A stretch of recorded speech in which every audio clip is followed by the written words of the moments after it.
333 RIPP Don P PhD. Yeah. I said RIP TV, tell a homie. Mob Deep Mondays, that's everyday, thoughty. It's all for the community, that's what P showed me. We lost without the unity, where the fuck is the OGs? RIPP, God bless the real. Only for the righteous, the rest will go to hell. Flipping through the book of Revelation, figure it out. Transliterate the translation, do it yourself. It's the last days, life is a test and we in a cage. Concrete jungle, everyday struggle. Fuck the pain, I'm on some HNIC shit. A Gellion 3 shit. If you don't know what I mean, you was never G. Real shit, RIP. Yo, P, play that beat back, 333. Burn some weed, we repeat that. Shake me up a tuka pack, break me off a 20 piece. I'm gone, never looking back. Yeah, I can't talk to me.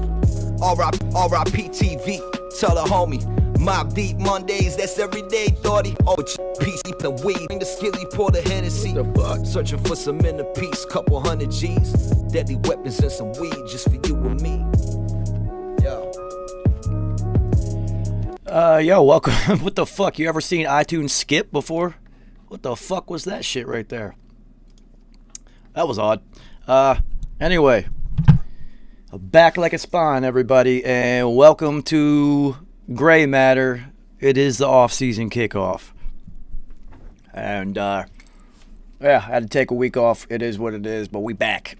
So I'm just waiting for the homies to pop in. Until then, I'm just going to play the theme song again because I don't know why the hell that shit skipped. Never seen iTunes skip before. 333 That was wild. RIPP Don P PhD. Yeah. I said RIP TV, tell a homie. Mob Deep Mondays, that's everyday, thoughty. It's all for the community, that's what P showed me. We lost without the unity, where the fuck is the OGs? RIPP, God bless the real. Only for the righteous, the rest will go to hell. Flipping through the book of Revelation. Yeah, fuck the theme song. Ain't gonna no need to even play that shit right now. Roger Harper, what up, homie? What up, homie? You know, emerging from the fog that is, football brain, but I'm back. That's what's up. Yeah, I actually feel like a human again today. Yesterday was, those post days where you don't even feel like you're alive. I know that. You're happy the headache is gone and everything, but you don't sleep. You haven't ate. I got dehydrated because I couldn't even keep water down. So yesterday I was just like, I slept all day. It was great though. I needed it. Then you ain't had that COVID shit, did you? Nah. I had that shit December of 2019, homie. Oh shit! You already caught your shit. Okay. Yeah, I'm what they call an immunicorn. I caught that shit before anybody even knew what it was. Exactly. Yeah, I went down to West Virginia for the holidays, and I actually got back to New York on Christmas Eve, and the next day, something hit me, and I didn't leave my bed for 2 weeks, man. I lost like 20 pounds. I couldn't eat. I wasn't smoking weed. Like, I never felt like that in my life, and I don't get sick. And I was done. And then, my brother works in surgery, so I'm talking to him, and he kept telling me it's probably an upper respiratory infection, walking pneumonia, all these things. And I was like, listen here, homie. There's something coming. I don't know what the fuck this shit is, but there's something coming. And then, 60 days later, the Roni hits the world, and then everybody gets hit. So, exactly. Yeah, I got hit. I got hit real early, and who knows where the fuck I caught it at, because I drove, so I'm traveling through 5 different states, stopping at gas stations and restaurants and shit along the way. Like, But yeah, now this wasn't the Roni. This was the football brain, but fuck it. Yeah. It's all good, man. It is what it is, man. I live with that shit. Yeah, it's all good. I appreciate the realness and shit on your messages yesterday, because I'm going through some shit too, man, but it's all good. Yeah, I mean, that's why we can go through this shit together, man. It makes it easier because, honestly, unless you're really going through this, there's nobody can even understand at all. They'll never get it. Carrie Height, what up, homie? Yo. What up, son? What up, Terry? Yo, it's the official Gray Matter off-season kickoff. And first of all, since we are a sports show, T's and P's out to Tiger Woods. Above all else, his career is probably over with. But I texted Roger earlier. I said he's going to win the Masters in 3 years with 2 titanium legs. It's Tiger Woods. You called it. Remember that. You hear that, Kerry? It's Tiger Woods, people. He's just one of those people. It doesn't matter. He'll do whatever it takes.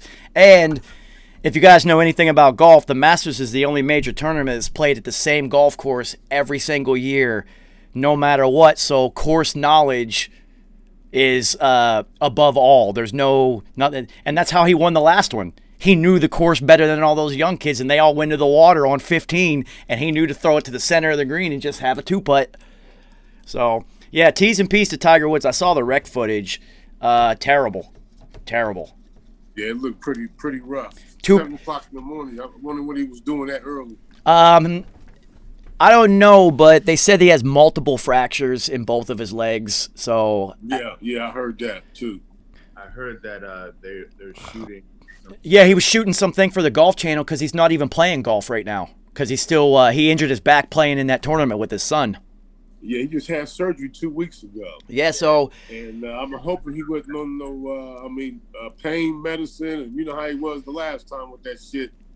Well, so Gosh, apparently trying to get somewhere. Yeah, so I have a very, very, very close friend of mine who's a professional golfer, and he called me immediately. He was just like, all right, we already know what happened. So Tiger has over 90 speeding citations. Wow. 90, and the world doesn't know about it because he's fucking Tiger Woods. But apparently this guy has a lead foot, and he's always flying everywhere. Mm-hmm. Said he was also going over 70 in a 25 to 30 mile per hour zone. So that's just Tiger. He's always had a lead foot for some reason. So the joke in the golf community, well, let's not call it a joke today. The statement in the golf community is whenever Tiger has a bad drive on the course, they always say the same thing. You think that was a bad drive, get in a car with him. They all say the same thing. So it's like universally known that this guy's an asshole behind the wheel. No, just twisted the weed. Damn, that's crazy. Yeah, so some insider information that nobody knows about Tiger because he's too powerful, and you can't damage the brand and things like that. Apparently, he can't drive for shit, and he drives fast everywhere. Wow, that's unfortunate. That's unfortunate. What happened today, then? Why does a driver? I don't. Yeah, that's the other thing that I never understood about people who are a billionaire. Why are you driving? Why? Exactly.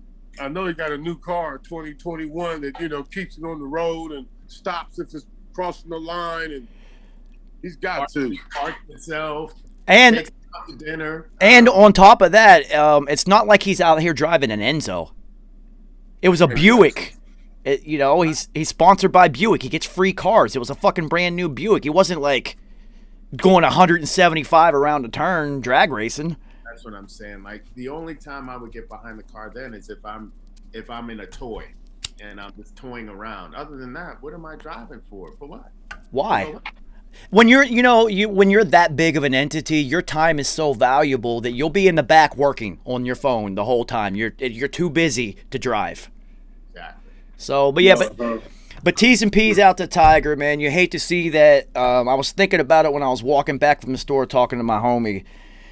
And, if you want to look at just the numbers of things, he never caught Jack, and he won't now with these injuries. He won't catch them major-wise. But I had to think about it. I was like, does anybody outside of Emmitt Smith think that Emmitt Smith is the greatest running back who's ever lived? No. No, nobody does except Emmitt Smith. He's the only one who thinks he's the greatest running back who's ever lived. And he should. Yeah, he should. And with all those numbers, I see you have a compelling argument. But when you talk to football fans, I have a hard time putting Emmitt in my top 5 running backs of all time. I definitely in the top 10. He's not top 5. He's top 10 in my opinion. That's what I said. Definitely around the top 10 and in between like 6, 7, or 8. I'm not disrespecting him by any means whatsoever. He's a bad boy. The thing that puts him there is just his sheer toughness. Yeah, that separated shoulder thing. Yeah. Separated shoulder. I mean, to go to cement your playoff spot versus a team who they needed that win to make it to the playoffs.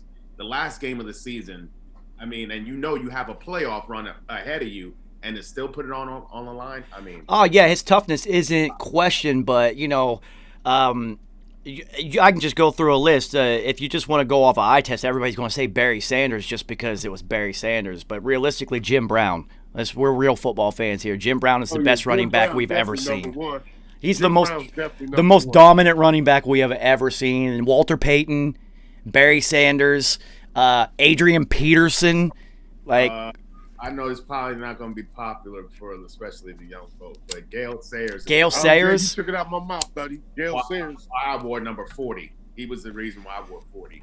That's what's up. That's what I'm saying. You could easily pick 5 to 6 running backs without debate that you would put above Emmett. So you got to look at the same thing with Tiger. Yeah, he didn't reach those 18 majors and 100 career wins, but it doesn't matter. He's still the best golfer we have ever seen. Hands down. Yeah, he is. Hands down. That's not even close. Definitely hands down one of the best golfers we've seen. Yeah, he did. He definitely changed the game. Made people feel comfortable calling it a sport. Yeah. Because of how he did. For sure. Well, Ed, as a golfer and a white dude, he broke barriers, man. He broke so many barriers because before Tiger, there wasn't too many black people on the golf course. I'm not going to lie to you, dude. You never saw it, The only time I ever saw black people on the golf course was Jets players. Serving drinks? Oh. Yeah, the Jets players in the offseason and shit, they'd always be out in Queens. I'd be like, what the fuck are you guys doing here? Don't you have money? Why are you on this golf course? Mm-hmm. Yeah, you did right. Oh, you meant actually getting to play. Yeah. Got it. Yeah, see, exactly. So then you look at it's 2021. We're talking 11 years ago. There were still clubs where black athletes and black players were not allowed on the course. Golf courses. And if you look at the Masters, Condoleezza Rice is still the only woman that's allowed on that golf course to play. Wow. So, and they're still got that old boy mentality down there. Dang, that's crazy. 2021, Condoleezza Rice is it. That's crazy. And you know why, Carrie? Because she's a conservative. She's on that side of the political spectrum, so of course they'll let her in. Exactly right. Yeah, she's made her way into that group. Yeah, way into it. So, I mean, T's and P's to Tiger, because I play golf a lot. I don't really watch a whole lot of golf, but everybody watched Tiger play. Everybody watched Tiger play. Absolutely. You just love to see it. It was sheer dominance across the spectrum. I love to watch dominance. I don't give a fuck. Right. When you see golf, you go to bars or restaurants and you see golf on the TV because he's playing. That's the reason why.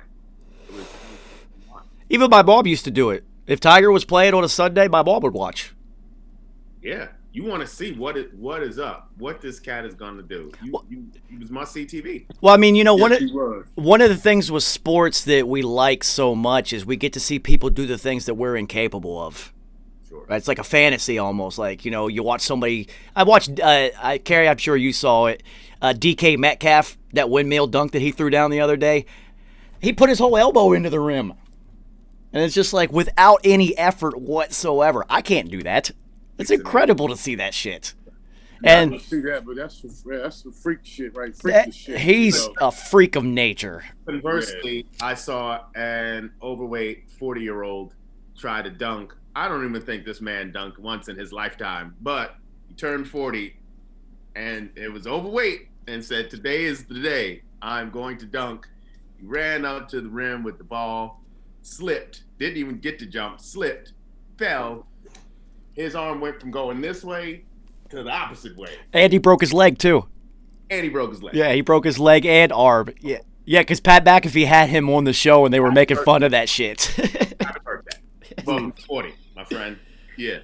I mean, dude, I just hit 40, and I used to be able to jump up and grab the rim off a straight vertical. I don't even think I'd try to fucking tap the backboard right now. I don't think my ankles could handle it. Who's giving you a check for that? Exactly. So, yeah, T's and P's to Tiger Woods. So it is the off-season breakdown, which is going to be fun because now we get to put on our GM hats. And this is going to be the most active off-season we will ever see in the NFL. Now, they did raise the salary cap from 175 up to 180, and I'm hearing rumors up to 184. So that's going to help teams. That's an extra $9 million. That's a lot. Yes.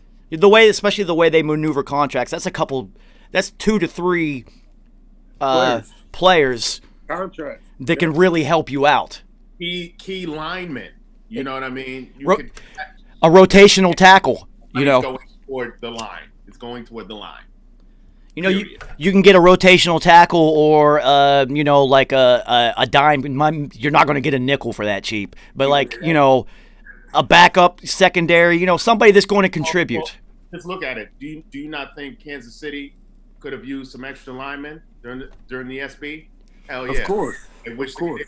So, yeah, you get that extra money, it's going straight toward the O-line, period, point blank. I'm not hearing shit else.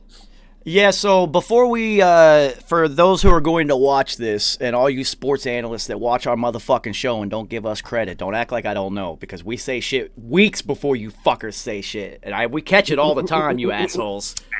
This is a fact. We are weeks ahead of you idiots.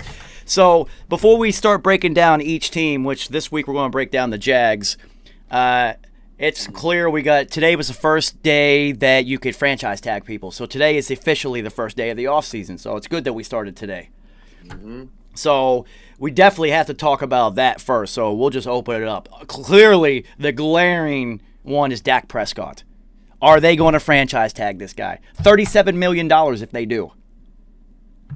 They need to, because, he's the team. He's the guys that's been carrying them since Tony Romo left, and he's their guy. They got a running back. They got a decent offensive line. Why not? They need to. Plus, they need to take care of him, man. They do because of the goodwill that it would extend towards other players and other free agents and whatnot. Devil's advocate. Exactly. Devil's advocate. Okay, you're gonna commit $37 million to a quarterback whose foot was like this when it should have been like this. Just for one, you didn't want to commit to him when he was healthy feet, and now one is crooked, and now you're gonna give him $37 million. They're not going to. And does he deserve it? Yes, but you should have paid him instead of the Ewok. I'm sorry. They're not, Kerry. We already know that they're not going to. You and I have been talking about this for years, and Roger, I've said it to you already. I like the smoke in the air, buddy.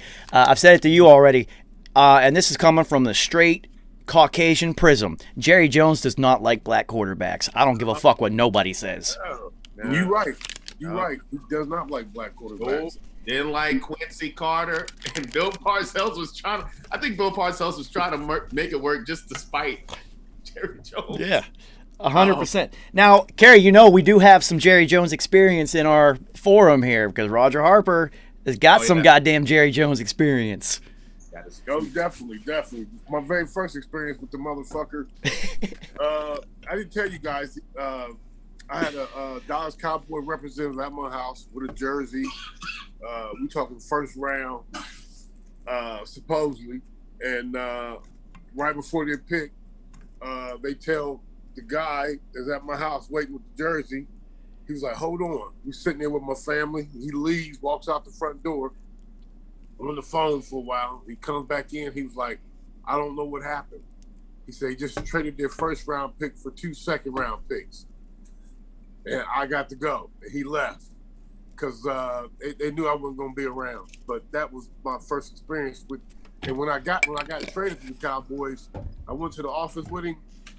He had the nerve to tell me I didn't take you in the first round because the guys at Ohio State told me you was an asshole. I was like, what the fuck? What? It was some cutthroat shit, man. Boy, you learned a lesson about the business of the NFL before you even signed a contract. Jesus Christ. Yep. See, this is why I'm so thrilled to have insider experience because I would never have known that shit ever. We're only told what we get to see on sports, on YouTube at this point. So that's crazy. But yeah, so the other thing that I'm hearing rumbles, and we've all heard it already. Apparently, Russell Wilson wants the fuck out of Seattle now, and there are 28 teams who have contacted Seattle. Wow. 28. Wow. He just signed that big contract. What, 2 years ago? A year ago? Yes, he did. And so I don't want to hear people talk shit about Russell Wilson again. Like, I'm tired of it. Like, he gets so disrespected. And I don't understand why. I'm like, do you not see this man? Do you not see what he does? He's a winner. He's a winner. I don't know what you're not seeing. 28 teams. 28 teams. So we've been talking about this whole Deshaun Watson scenario, and what have I been saying for weeks? All but 4 teams in the NFL should be making that phone call. And look what happened with Russell Wilson. All but 4 teams in the NFL have made that phone call. And I can guarantee you the 4. Tampa Bay's not making that call. Kansas City's not making that call. The Chargers aren't. And the Bengals aren't. Everyone else is picking up that phone. Even the Packers, because they know about their situation with Aaron Rodgers. So good to know, G's. Good. Yeah. Russell Wilson, he's still young. Plus, also, what we were talking about before, New York. If you're going to go to a better situation in New York, it is the Giants. Yeah. Just across the board. Yeah, 100%. Across the board. So, wow. Just ownership alone, Jets versus Giants is night and day. Like, completely night and day. So, now you're looking at possible, maybe Dak ends up in Seattle and Russell Wilson ends up in Dallas. Ooh. I don't see that. And I don't see that because Russell is far too invested in social justice matters, and Jerry Jones is notoriously thin-lipped. We also have to see what Russell's contract scenario is. Maybe he doesn't have the power to veto it, and he gets shipped down there regardless. And maybe ownership in Seattle's just like, yo, fuck Russ. Let's send him down to Jerry World. Wow. Well, I could see the GM doing it. Pete wouldn't do that. But also, then you're also looking at, again, Jerry Jones doesn't like black quarterbacks. And I don't care how white Russell Wilson acts, he's still black in Jerry Jones' eyes. I don't give a fuck. Like, he'll never not see him as a quarterback. It will always be a black quarterback. He'll never remove that word from it. So that, in the long run, doesn't make any sense. But now you're looking at a possible Deshaun Watson, Russell Wilson swap. So now you're looking at a new landing spot for Deshaun Watson that nobody even factored in. Wow. So this is the craziest offseason we're ever going to see. But also, do you want to trade in one offensive line where you had to run for your life for another offensive line where you had to run for your life? I mean, and without Chris Carson, who has shown that he can't stay healthy for 16 games, where's your running game? You piecing one together. Yeah, you have studs on the outside, a receiver, but if that running game doesn't work in Seattle, we see that Seattle doesn't work. Yeah, they collapsed at the end of the year. Yeah, especially not having a dominant defense. Having a dominant defense helps, especially when you have no offensive line and no running game really to speak of, and it's all coming basically from your quarterback. So that would be honestly a lateral move if Deshaun went to Seattle. Well, I think he's just trying to get out there. Yeah, you're getting to the point where he just wants out of there. Sure. So it's really interesting. So I'm reading right now. I got so many. I tried to do a little bit of research today so that I can come on point about Jacksonville. And then I saw the franchise tag happen today, and I was just like, oh, shit, I got to pull up all this other information. $37.7 million Dak's going to cost if you tag him this year. That's a lot of fucking money on the cap when it's only $180 million. Listen, that's a lot of Cheetos to pay a player you don't like. So that's why I don't see it happening. I don't see it happening either. Yeah, I think they let it ride. I mean, because honestly, okay, let's just say Dak comes back. Dak's 100%. Dak doesn't make that defense any better. No. And you need, yes, do they need Dak? Absolutely. But also, you need to figure what that's going to be about, because if you pay Dak $37 million, what you have left over for a defense that you need to overhaul. That's what I'm saying. $37 million out of $180. That is such a huge chunk. Yeah. And it's franchise tag, so it's not like you can manipulate that money around. That's a dead hit on the cap of $37.7 million. No ifs, ands, or buts about it. There's no signing bonus. There's no none of that shit. That's 37.7. So if you're a Cowboy fan, especially one who has to unask some money, you're hoping that Randy Gregory, DeMarcus Lawrence, and Aldon Smith have all-world seasons next year. You have to. I mean, to create a pass rush. I mean, you still have young linebackers in Van Der Esch and Jalen Smith who are good. They are really good. They're very aggressive, but their awareness isn't where it needs to be because they get caught out there being overly aggressive and then they miss on pass plays. I mean, they make it up with athleticism, but where they make a tackle, if they had more awareness, they would be getting an interception. Exactly. Or causing a fumble. Or so, they would be creating turnovers, just causing more havoc, being more game wreckers. And then that secondary, I mean, they need to start over. Yeah. The reason why we know names in the secondary like Diggs is because he's been beaten like an African drum. Yeah, getting toasted, out there. Mauled out there. That's the only reason why we. All right, so we got to look at the other big name possible franchise tags that are also, could be tag and trade. So, Allen Robinson in Chicago. Big one. It's a big name because he's still young and he's still very productive. Yep. And he's unhappy in Chicago, so he's going to want out. Big time. And who knows who their quarterback's going to be. He doesn't want to play with money-making Mitch. Nobody does. So you got Allen Robinson. So he's probably going to be tagged and traded. It makes sense. And then a player that's going to be tagged and will only be there for one more year is going to be Chris Godwin. The Bucs are going to franchise tag him because they can't franchise tag Shaq Barrett. It's going to be way too much fucking money. They can franchise tag Chris Godwin and only have to give him about $14.5 million for 1 year. They'll keep him for one more year, let that Tyler Johnson kid develop a little bit more, then let him go. I was going to say, because they got Tyler Johnson and they like him a lot. They have no – they don't have a need to tag Chris Godwin. They don't, but if you look at the target totals for the playoffs, Tom Brady threw it to Chris Godwin more than anybody else in the playoffs.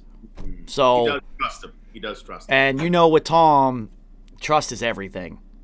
Yep. So I could see him, getting tagged and then staying for another year. One more year in Tampa. Let's see if we can run this back. And then he'll go on and get his big money in the next year. Or what they could do is when you brought up the tag and trade situation, maybe they tag him, right? So that whoever comes after him, they really have to unask some shit. Yeah. Because, you don't want a talent like that to just walk. Well, I mean, you're looking at what if the Bears and the Bucs both tag both of them and then swap? Allen Robinson goes to Tampa Bay, Chris Godwin goes to Chicago. If I'm Chris Godwin, I hate everything about that. Yeah, I do too, but I'm just saying, if the Bucs know that he's about to be gone after this franchise year, then fuck it, who cares?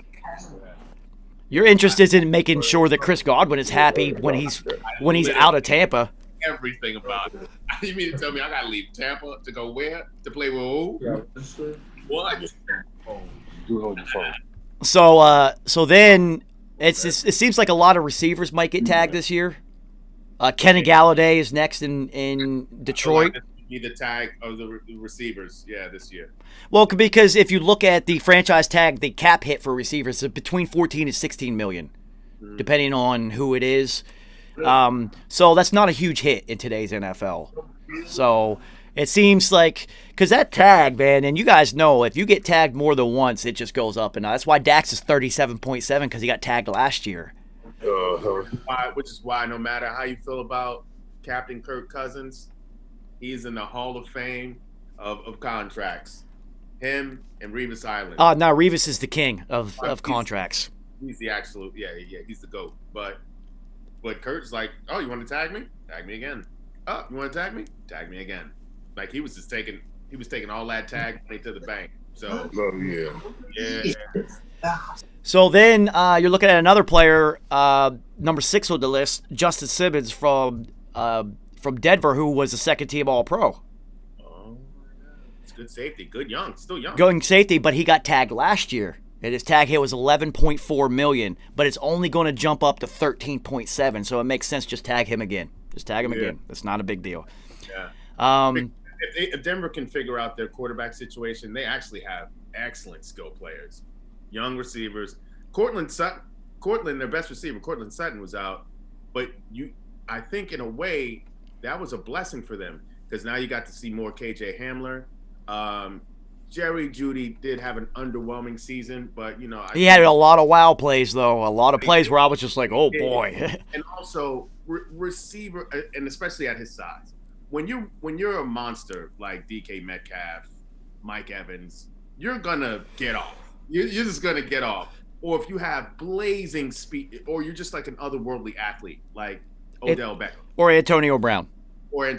You're gonna flash at receiver quickly.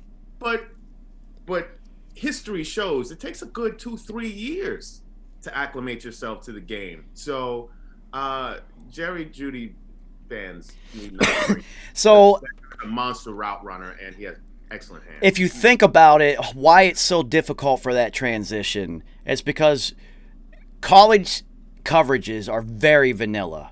Mm-hmm.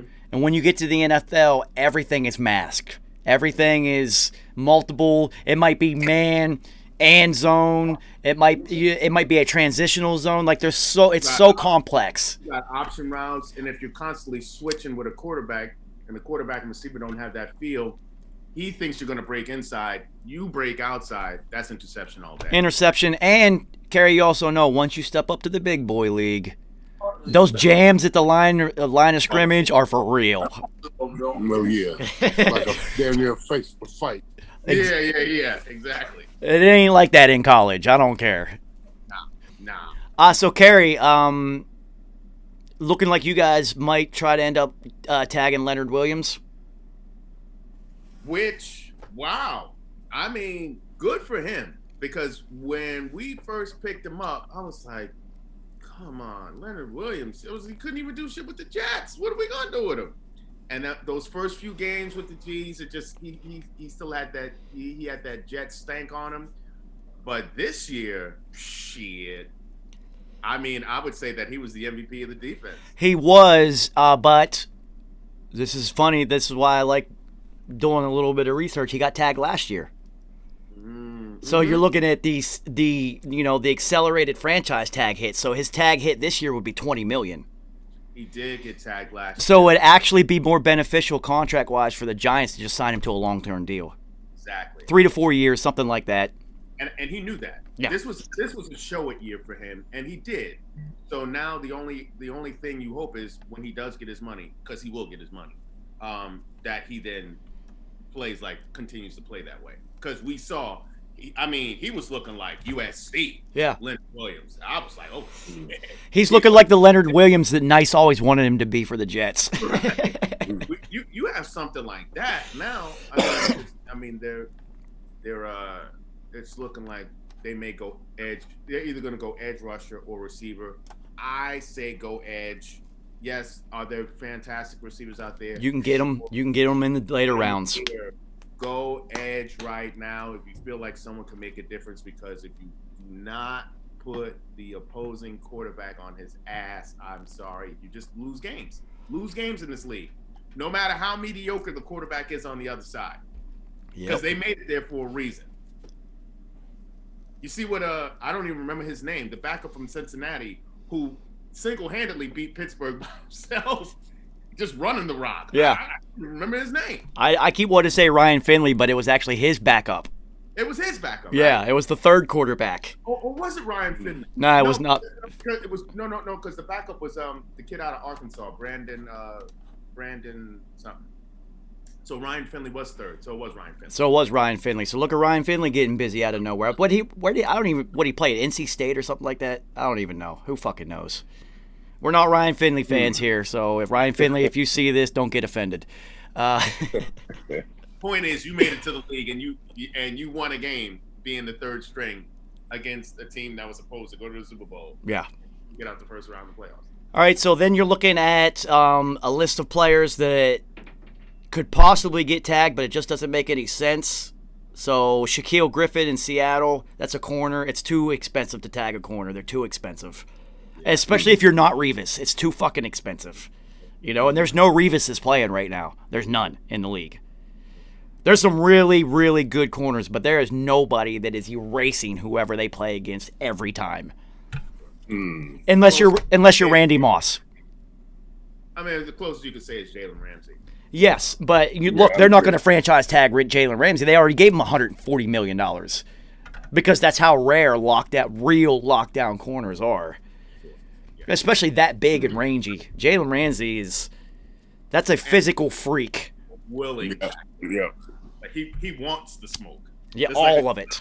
A Aqib Talib, when you get players like that. I loved Akeem Talib, even at Kansas. I know. He was Kansas. I always wondered, how the fuck did this guy end up at Kansas University playing football? Do you have to ask? Yeah, I know. His demeanor? Yeah. We all know. Kansas. We all know exactly how he ended up at Kansas City. Yeah. All right, so the Patriots got a decision to make because they got two offensive linemen, and they're going to have to make a move on one of them. Joe Thuney, who is a Pro Bowler this year, and David Andrews, their longtime staple at center, are both. They can only tag one of them. I know the NFL has the transition tag, but you don't use that on linemen. No. So they're going to go with Thuney because Andrews has been there forever and he's old. No, and I was going to say that. But who's getting paid more right now? Andrews is 17.7. So if you tag him, that's going to go up to whatever the average of the top five in the center is, and okay, yeah. So I guess it does make sense to do it. He's younger. If you could save money by tagging the older player, and then just with a promise to pay the younger player down the line.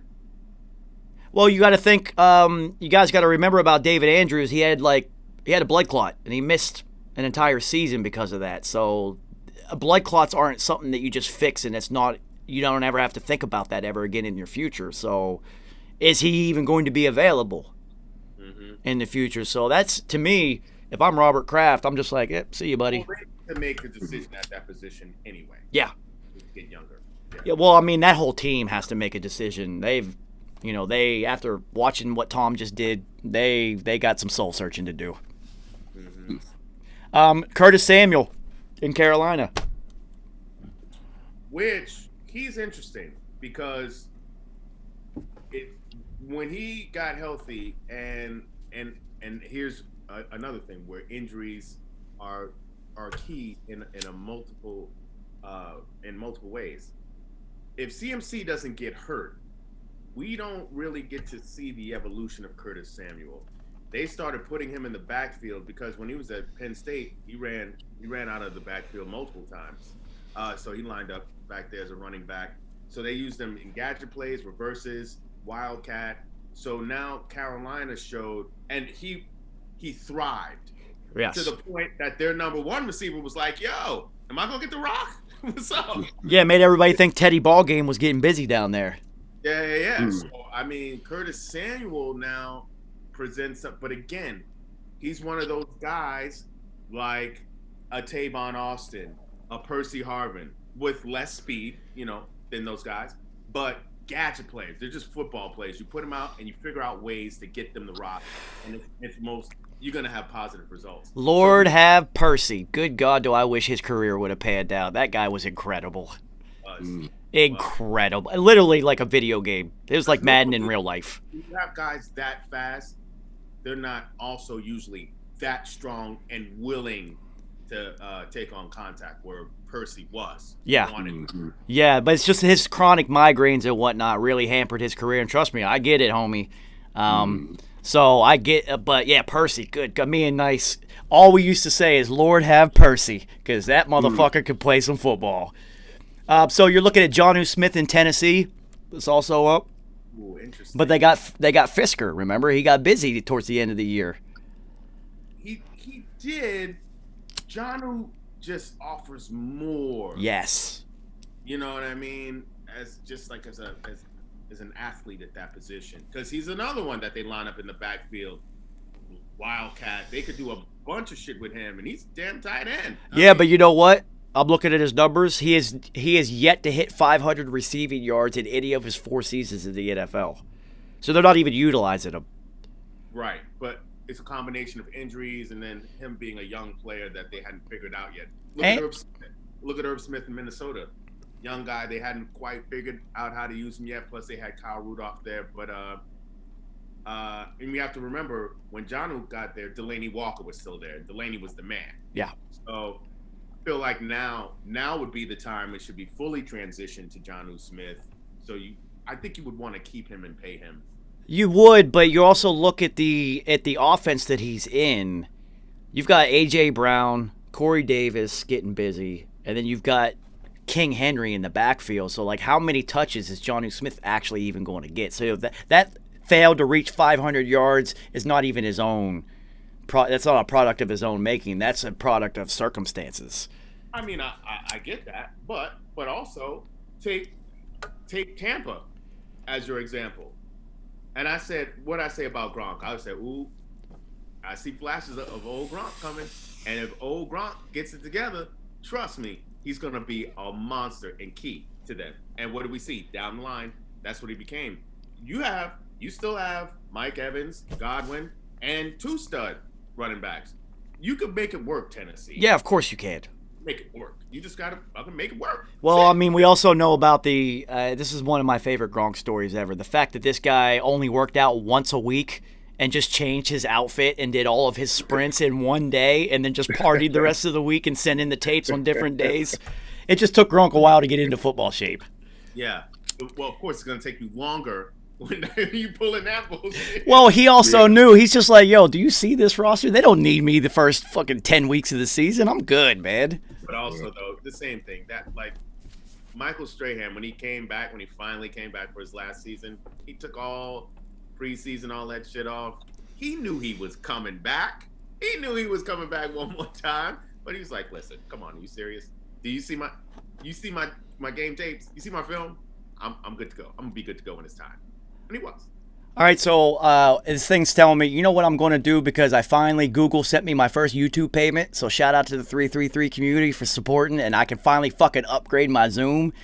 But it hasn't hit my bank account yet. So I'm going to close this one and reopen, and we'll continue this conversation in about a minute and a half. I'll see you guys. All right, so let me add these guys back into a new one. I got to stop doing things this way, but it is what it is. It's how we do it on Gray Matter. Shout out to everybody who tunes in and watches us sit here and talk about football amongst friends, because that's essentially all we're doing. And if you could learn something in the process, fucking awesome, because sometimes we know what we're talking about, and sometimes we're way ahead of the curve. So we'll wait for these guys to pop back in. I know Flea's going to pop in, and he's going to give his 2 cents on all of this. That's a guarantee. Kal-El, what up, man? Yeah, I'm back like a spine, Cal. Feeling like Joe the Engineer again. I'm about 70 to 80%.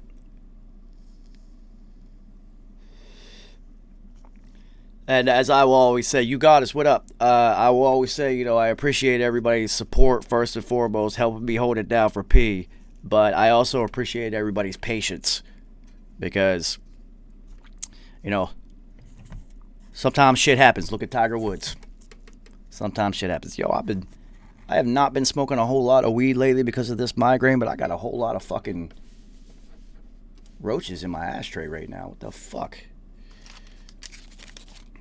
See how quick? That was the fastest one of all time. That was quick. Yeah, I'm totally going to fucking upgrade. I just got the email. It's just like, oh, your first YouTube payment. I was like, holy shit. What the fuck? I do this shit just to do it. Like, That's dope. Yeah, I mean, I always told everybody, any money that I make off of this, I'm going to put it right back into the channel anyway to just try to improve it. Well, I mean, but that's the thing, though. When you're just doing things you're passionate about, it ain't work. You're just doing it, and then people will recognize it, and then they see the worth in it, and so then they take care of you. You know what I mean? Yeah, but I always say the universe provides. it does. It gives you what you need, not what you want. What you need, baby. So just need the right shit. You get it. Yo, congrats on the nomination that you were part of. I just saw that post, man. Good for you. You deserve that shit. You're dope at your job, man. You got that ill fucking narrator voice, man. Appreciate it. Like this time, I actually know what it is. The first time I was nominated, I didn't even know what the hell it was. I was like, what was that? Well, given my my audiobook history that I have with you, when I saw the list before I even saw that it was short stories, I saw like 30 authors. I was like, oh, or 30 narrators. I was like, oh hell, that would have been the worst project to ever work on. I just thought it was one of those ones where it's like a conversation between a guy and a girl, and you're constantly recording every other line and trying to piece that shit together. Well, it's funny because I've especially this past year, I've done a ton of multicast projects. Multicast is where it's at though. So you have your certain responsibility. You bang. You just on a team like anything else. You take care of your bit. You hope everybody takes care of their bit, and they put it together, and then bang. Yeah, the funniest part about it is the story that I got to tell in that one, called Zombie Whorehouse. Which Of course it was. Of course. I was like, Of course. You've come to the right place, guys. I have vast experience in this genre. I'll bring this one home for you. Don't worry. It was the last story of the book too. I was like, I'll bring this one. Oh, they brought in the closer. Okay, I see you, homie. Okay, guys, I got this one. All right, so while we wait for Roger Harper to pop back in, Bud Dupree. Pittsburgh's got a decision to make. Do they franchise tag Bud Dupree or Juju Smith? I think they're going to get rid of Juju. I was gonna bring this one up too, because I was gonna say another receiver who they may look to tag would be Juju. If they don't tag Juju, Juju's gone. Juju gone. Yeah, and they don't really like him there anyway. And he seems like he's more into like social media and things of that nature than football. He's right here. But that motherfucker plays hard though. Yes, he does. He plays extremely hard on the field. What we have to realize now is that this is today's player. We saw it with Odell. I call him Odell Beckham with the blonde hair because he refuses to not have it. So as long as he refuses to not have blonde hair, he'll be Odell Beckham with the blonde hair. But we saw it with him. But you talk to any one of his teammates, oh, he practices hard as shit. Hell yeah. He's one of the greatest teammates I've ever had. So listen, do all that shit on social media all you want, just as long as it's not a distraction and you get busy on the field. I don't give a shit. Well, see, with Juju, he does get busy on the field, and us football fans, we recognize he blocks every time he gets the ball. He is trying to get every yard out of it. He will run people over, but he's also doing TikTok dances on the logo before the game, pissing off the team you're about to play. So it's just like, it kind of did affect it a little bit. And then he said he'd stop, and then he did. But you know what? He stopped, and that upset other people. Yeah, that's what I'm saying. Like him playing his game for his age works, and especially the fan base that he's, accruing. Yeah, his age and younger. They're actually now he's actually the younger crowd because he's really big on Twitch and video game streaming and shit like that. I love him. So what do they want to see? Yeah, are some of them into football? Sure, but they want to see what Dancy's licking. You know what I'm saying? They want to see that shit, and they want all that. And football gear too. Hell yeah! And then so they see him do that, and then they see him get busy. They're like, shit, hell, I could do this shit too. So I mean, he's inspiring in a different way. Yeah. So, I don't mind his antics at all. I don't, but I think the Rooneys might mind it. They're a bit old school in Pittsburgh. I know. So is the Tishes and the Maras. But first of all, you need somebody like him. I take him over Golden Tate any fucking day of the week. Yeah, I'm telling you, Juju plays with maximum effort. And you need a guy like that. Listen, the last time the Giants brought in a receiver from Pittsburgh to help a young quarterback, Plaxico Burress, for a young Eli Manning. Worked out pretty well for him. Yeah, it's just, I mean, don't play with guns, kids. Yeah, it might not have worked out so much for Plaxico, but it worked out for the Giants. If you don't play with guns, maybe you go back to back, because you definitely had it. Yeah. Definitely had the squad to do it. Indeed. So, yes. But, yeah, so I think they may go Bud on this one. The only way they tag Juju is if they feel like Juju's going to leave. And I feel like they think that, but we saw what happened to them when their defense collapsed. When you were losing defensive player, offense couldn't get it done. So they're going to build their shit off of defense and the run. So I say tag Bud. They got to look at Lyman now. Pouncey bounced. Both Pouncey's retired. Of course, twin brothers. Yeah. As soon, the same shit's gonna be with the Morris Bros in basketball. As soon as one goes, the other one's out. But yeah, you got to get your O-line in order, and you need to get your defenders back. So tagging a wide receiver, I don't think that's high on the list. All right. Oh, I get the difference between a franchise tag and a transition tag. I get to learn a little bit something and teach everybody. So a franchise tag is a 1-year guaranteed contract that prevents a player from hitting unrestricted free agency. The salary is based on a 5-year average for the top 5 in that position. The transition tag is a 1-year guaranteed contract based off the 5-year average cap percentage for the tag at each position. But the transition tag stems from the top 10, not the top 5, so it's a little bit cheaper. Yeah.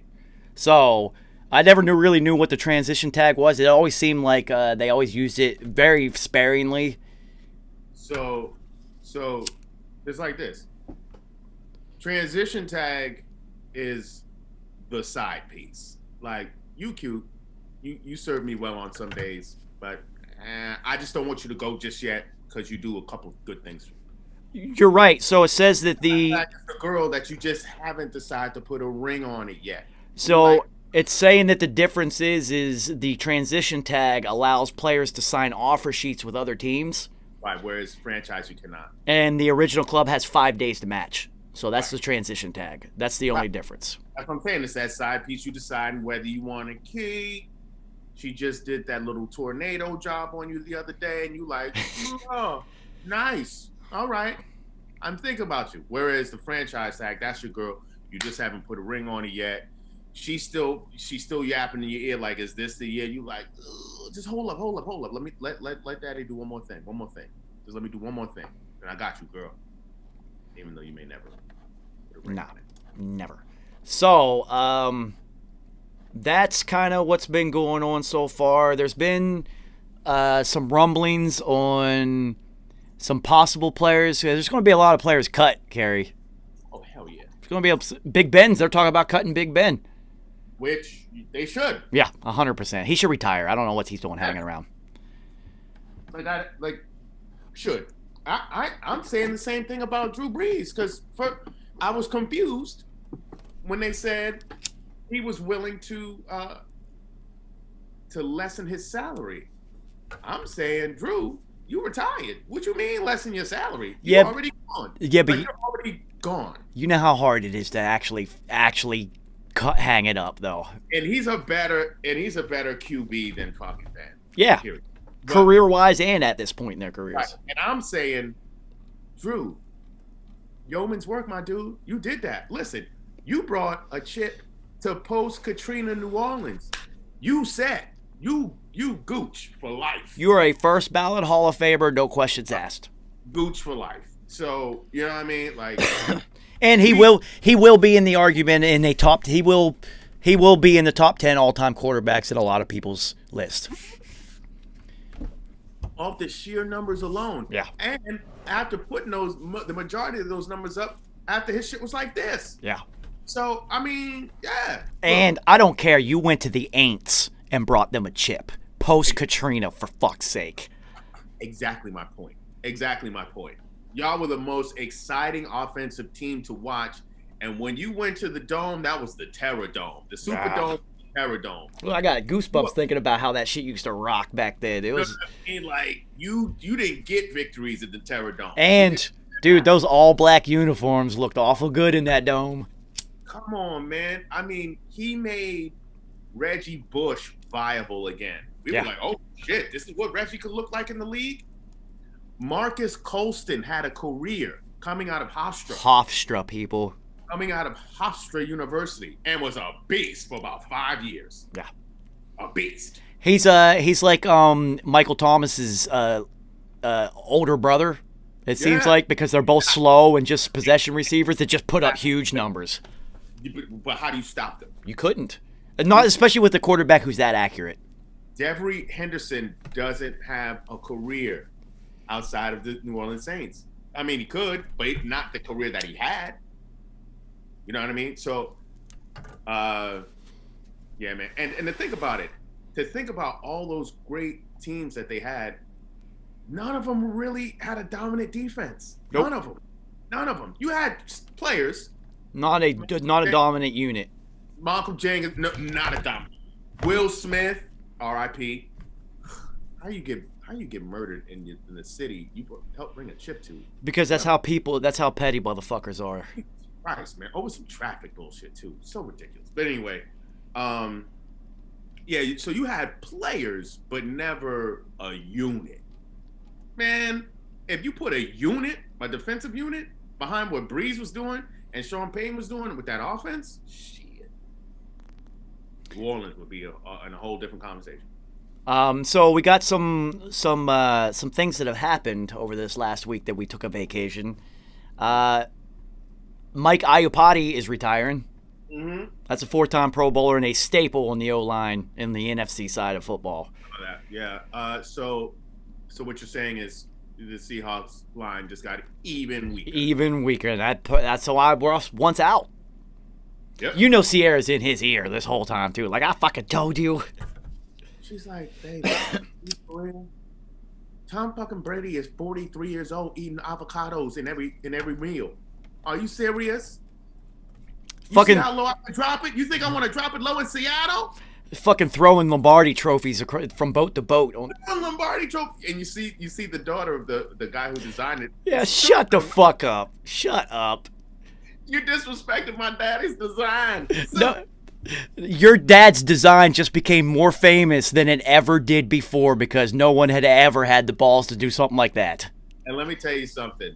I went on IG, right, and I said something about avocado tequila. Now, who said it first? I don't know. But I definitely put it on there, and then they were talking about the shit on SportsCenter. Yeah, he had even his tequila is avocado, for Christ's sakes. That's what I'm saying. So, and if someone out there is not trying to manufacture some avocado tequila, you are fucking up because it'll sell. It'll sell. Tom Brady, see, that's the thing is he probably already has that company and he just never put his name on it because he's not dumb like that. And he laughed at the comment. He was like, avocado tequila. Like he addressed it. Yeah. Well, I mean, the funny thing is, I thought them tossing the Super Bowl trophy that's the funniest shit that I have ever seen with the championship trophy ever. I loved every second of it, and this is the greatest quarterback who has ever lived throwing it to the receiver's boat. They were going to catch it. Of course. Yeah, they were going to catch it. It was the backup tight end who caught it, too. I love it. Oh, I mean, you already know if it would have went in the water, Gronk would have been the first one in. He would have dove right on in. Fuck yeah. But yeah, that's the thing, too, right? I can't believe she got offended. She just wanted to... Most fun I've ever seen TB12 have, ever. Loved every second of it because I watched him for 20 years not be allowed to have any fun. That was the most lit celebration I've seen ever. Well, so Aaron Rodgers, he had one more Aaron Rodgers Tuesday before he went off into the offseason, and they were asking him about it, and he was just like, man, I'm a little bit jealous because even when we won, it was freezing when we celebrated. There was no boats and yachts. How do you not want to win in Tampa? First of all, you had a home Super Bowl. You ain't had to go nowhere. And then you get to party on a boat because of social distancing? Give me that. All day. We've learned, like, there's plenty of fucked up things that have happened with social distancing and all this shit. But we have discovered some pretty fucking fantastic things during this time period too. I want all my championship celebrations to be on a fucking boat. All of them. Every single one of them.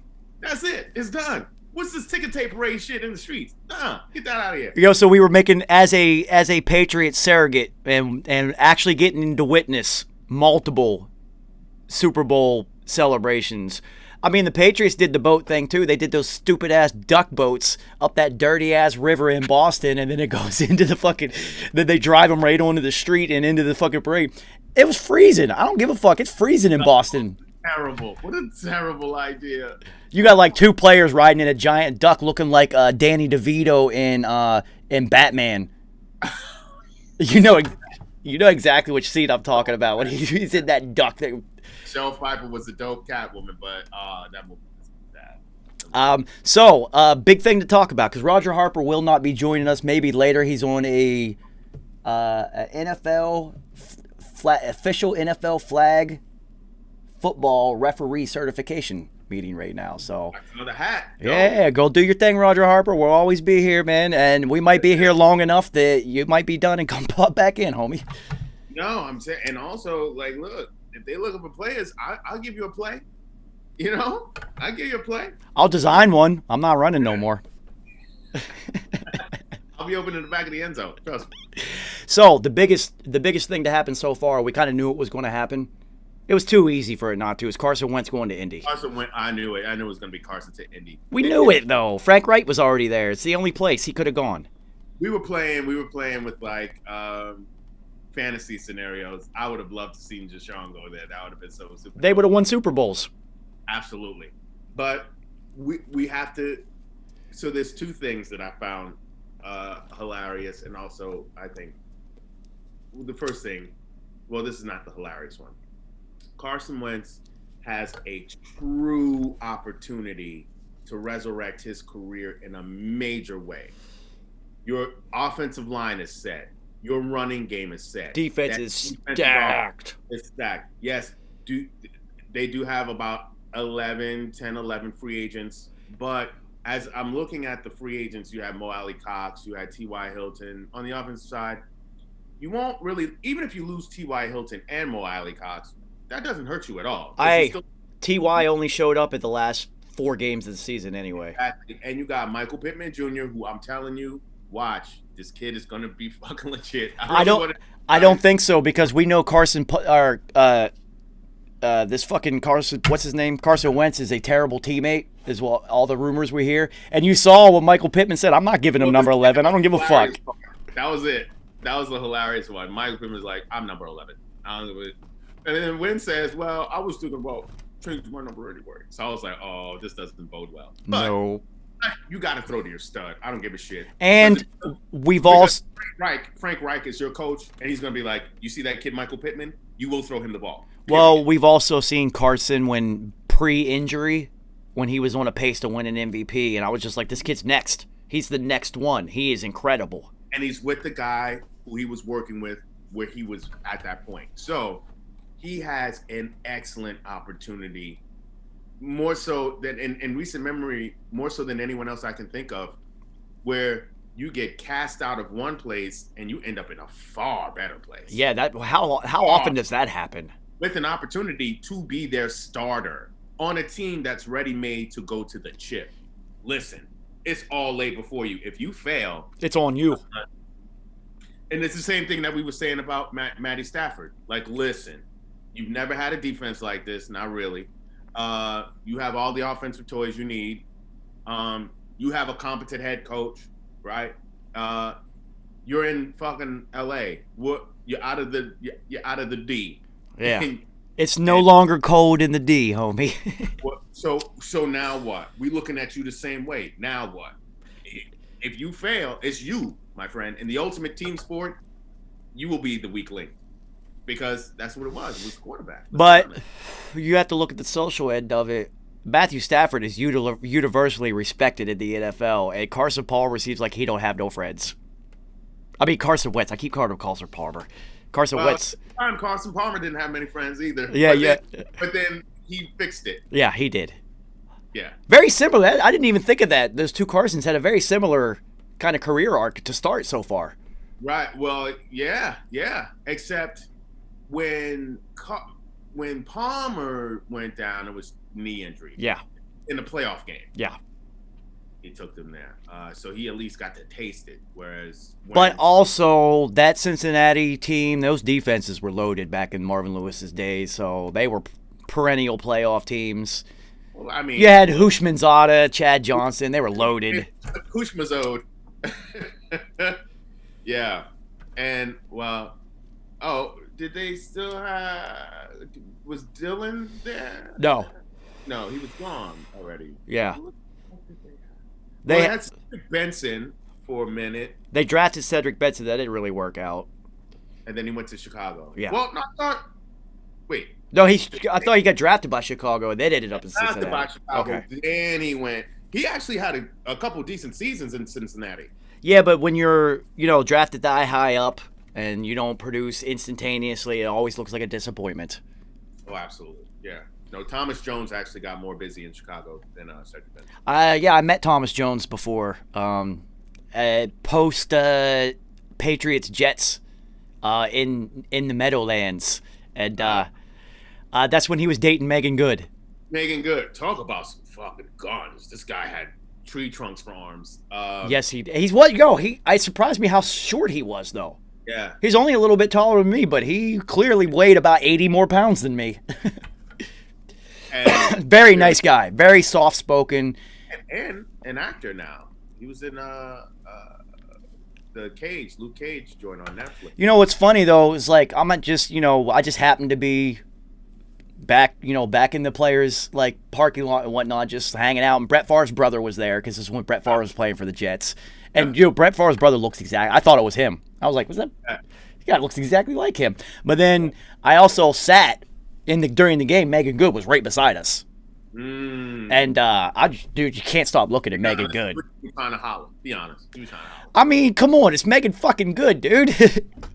But after the game, when he came and like they met, dude, he came right up to me, but just shook my hand, was just like, "Ah, it's nice to meet you." Blah blah. I'm just like, I didn't even. This is a really like polite, nice individual. Oh. Yeah, I was like, "Hello, your girlfriend's bad as fuck." Like, what the fuck? Oh, hello, that's you. She was super nice too, though. They had the exact same personality. Very, very just normal people. But yeah, he was super. I just was surprised at how short he was. I was like, I thought you looked a little bit bigger on the field, man. Beast, man. He played like that though. Yeah. The other off-season or off-week news that happened is more in the sad side before we start breaking down these Jacksonville Jaguars. Kellen Winslow got resentenced. Listen, he was very much so on the Aaron Hernandez train. Yeah. I'll be honest with you. I mean, when Nate cut his brain open, you're going to see a wealth of TPE. 100%. He was already like this. Remember when he was with Cleveland and he's like, "Go to war, I'm a fucking soldier. I'm a soldier. I'm going to war out here." It's just like. Wigging out. It was like, I just asked you what you had for lunch. What? Yeah, nah, he. I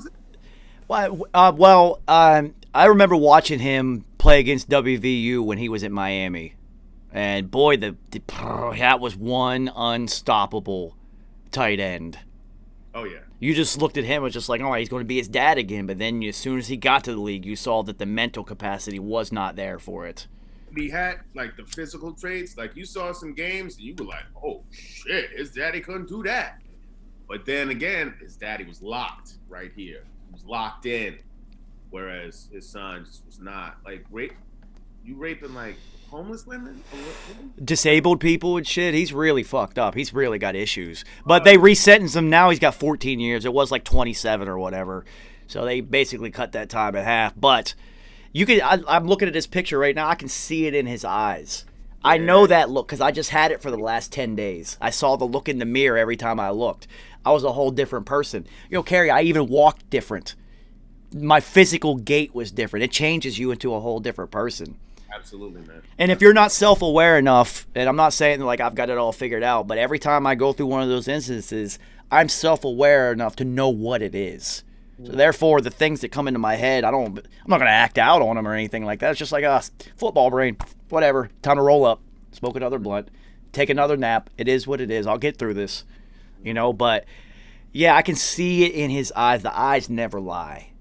It's all in the eyes, Chico. You can see it, man. He just was never mentally capable of handling the position that he got himself into. And that's sad because people like us, that's all we ever dreamed of. It's like, damn, man, I'd have done anything to make it to the league and get paid to play football. Are you kidding me? Bro, as a special teamer, bro. Anything.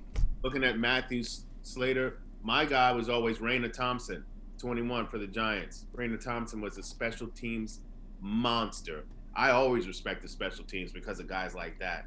But I mean, even though I hated this team, Visek Ahema, like punt returner, Steve Tasker. Steve Tasker, exactly. Like these dudes, I give these dudes mad props and respect because you were once the man somewhere. Probably a couple of somewheres. You were the man. The bus didn't leave unless you were on it. And now you're in the league, you're in the top, and you get your plays. You play maybe. You're on the field maybe 5 times a game. Yeah, you'll be lucky you hit double digits. Be lucky if you hit double digits. But your impact is so felt that those 5 to 8 times you're on the field makes all the difference in the world in a 60-minute game. Well, Matthew Slater will probably end up in the Hall of Fame. It won't be early. It'll be later on when they'll give him his respect for being possibly the best special teams player that we've ever seen. Absolutely. And you get zero argument. And the only other person before that I would have said is Raina Thompson. Yeah. And I bet you if you ask Matthew Slater who Raina Thompson is, he'll know exactly who the fuck that is. He will. See, I could respect it. I love the whole special teams aspect because when I got to college, that's what I turned into. Mm-hmm. Because, I was blocking punts and kicks left and right, because I could get off the line instantly and I could hide behind the other lineman because I was so tiny. I could just pick my spot and just whoop. So I just became special teams Joe. I'm blocking kicks, returning punts, the gunner on punt team because, I had the illest move ever, Kerry, and it always worked. Are you froze or are you there? Okay. So, the punt return team comes up to jam you and they see little tiny ass me right there. I'm about to jam the shit out of this guy. As soon as the ball snapped, I did the exact same move every time. That's it. They missed. I grabbed their arm, pulled them through, and I'm already past. Olayed them every time. And Nate, our punter, ended up being a first-team All-American because no one ever returned kicks on us, ever, because he used to bomb it, and they were all fair catches. Mm-hmm. First-team All-American, and he thanked us because no one ever returned kicks. I promise you, there was not one punt returned my entire freshman season. Not one was returned. All of them were fair caught. He had a absolute cannon of a leg, but dude, that move worked every single time. So you look at it like that. So then you were talking about another weapon on the field. Yeah. And that in special teams is a listen, when we talk about the game in 3 parts, offense, defense, special teams, that's a whole third. It's a whole third of the game. So it's extremely important. And when you have a punter who could do the coffin corner, who could just listen, I'm gonna get it. You're gonna have it between the goal line and the 10 every single time, guys. As long as you don't let him get out of there, that's what it's gonna be. I'm gonna put it right here. I mean, you knew with us, it was me and Roland Troutman on the other side, and I showed him that move, and then he started doing it, and it was impossible because then we just swapped on the next punt, and then the other guys wouldn't think that. It was you weren't returning kicks on us. It was guaranteed. However far Nate kicked it, that's where they're starting from. That's a huge weapon. That's a huge fucking weapon. That's actually a great move. I wish I would have employed something like that because whenever I had to jump up out there and I was getting double teamed, I was like, "Oh, y'all gonna double team me, huh? Watch this." I was always trying to bull. I was like, "I'm gonna take both of y'all with me then." And that was just. Dude, it worked every time just because they saw my size and were just like, "Yo, he's not getting off the line on me." And they always went to punch as soon as the ball snapped, and I just ducked it every time and just grabbed them and pulled. And use their force to get as my launch. And see, and this harkens back to the point I was making earlier. Awareness, right? When I was talking about Jalen Smith and Van Der Esch. Now, when you have awareness, if someone did that to me once, I'd be like, oh, they slick. Okay. So the next time I go up, I'm going to feint. I'm going to feint, and then you do that shit. Deke step and then smash him. Now you step back. Now your momentum is this way. Now I can 100% come at you. You on the ground. Your play is over, buddy. It's over. I don't have to do shit else now. Well, I can tell you this. Every single time I pulled that move, whoever was the jammer was just like complete. They had never seen that before. No one had ever done that shit to them before, and they just could not. Like, what the fuck was that? And see, that's when you got to have quick awareness. Be like, oh, okay, I got you. Oh, I see you. Dude, I figured that shit out within the first 2 weeks of practice, getting jammed on the line on punt team. Like, I can't even get off of this fucking shit. Jesus. Oh, my first collegiate jam, that shit just hits different. Yeah. Especially you going up against second, third year player. You like, whoa. They pay you to work out, son? Yeah. I'm looking at him like, God damn, are you a linebacker? Why are you over here? I'm a gutter. What the fuck are you doing out here? I remember, like, my first jam, I almost turned sideways. I got hit. I went like this. So my first step is running sideways. I'm like, yo. See, I did get turned sideways, and that's when I figured out they almost all of them were right-handed. So they always punch right first. So I always just whoop. Yep. Now that one time I played against somebody left-handed, I didn't get off the line too well. I'm not going to lie about that one. I'm like this, and he just took my front shoulder. That's the thing. That's just like playing a lefty in basketball. It's just a lot harder to switch your brain because you blocking like this all the time. The muscle memory, it's so programmed into you. So the other thing that we used to do is punt return. My freshman year, I wasn't the punt returner. For some reason, I was out, the protectors. And we always did the double. We put two people out on each one. Mm-hmm. So when me and Roland, we did this every time. We had such a dope fucking freshman year of special teams, dude. If they would put both of them on one side, which happened a lot for some reason, and we'd end up beside each other, we always had this play where we'd both bail for 3 steps each. Mm-hmm. I would take the 4th step, and then he would cross under me and go get my guy, and I would take out his, and every single time we cleaned both of them. Because no one ever saw it coming. Right. No, we were literally like coordinated on the shit we were doing because we were playing with my brain. I'm just like, yo, we got to these guys are all bigger than me, homie. We're going to have to figure out how to do this shit. Exactly. All right, so let's transition into let's put our GM hats on now because we love to do this shit. Oh, yeah. So we're going to start with Jacksonville because they are the worst team in football. And boy, are they the worst team in football. I'm looking up their stat totals from this year, dude. My fucking mouse. With them actually playing hard, trying. They were actually trying. Yeah, they played extremely hard. I'm surprised at the lack of numbers that they put up. Yeah. So offensively, we thought they were way better than they actually were. They had the 4th worst offense in football. They only put up 94 rushing yards a game. All right. 230 yards passing a game and only 19 points. Terrible. All right, so clearly, and then you go to the defense. Dude, I don't even want to pull up the defense. They were the 2nd worst defense in football, statistically. And it's just like they really punched above their own weight class then because when you watch them play, they played hard. Everybody had to play the Jags. They didn't roll over for anybody, and it's just like... So, we all know they got the number 1 pick. They're picking Trevor Lawrence. This is easy. He's a Southern kid. He fits down there. He's from Carolina. It just fits. He's got the hair and the face, and it's a fresh start. So, the real question I want to ask you, what did they do with Uncle Rico then? Jawline. Yeah. Well, before I dip into that, yes. 4th worst, whatever, offense, whatever.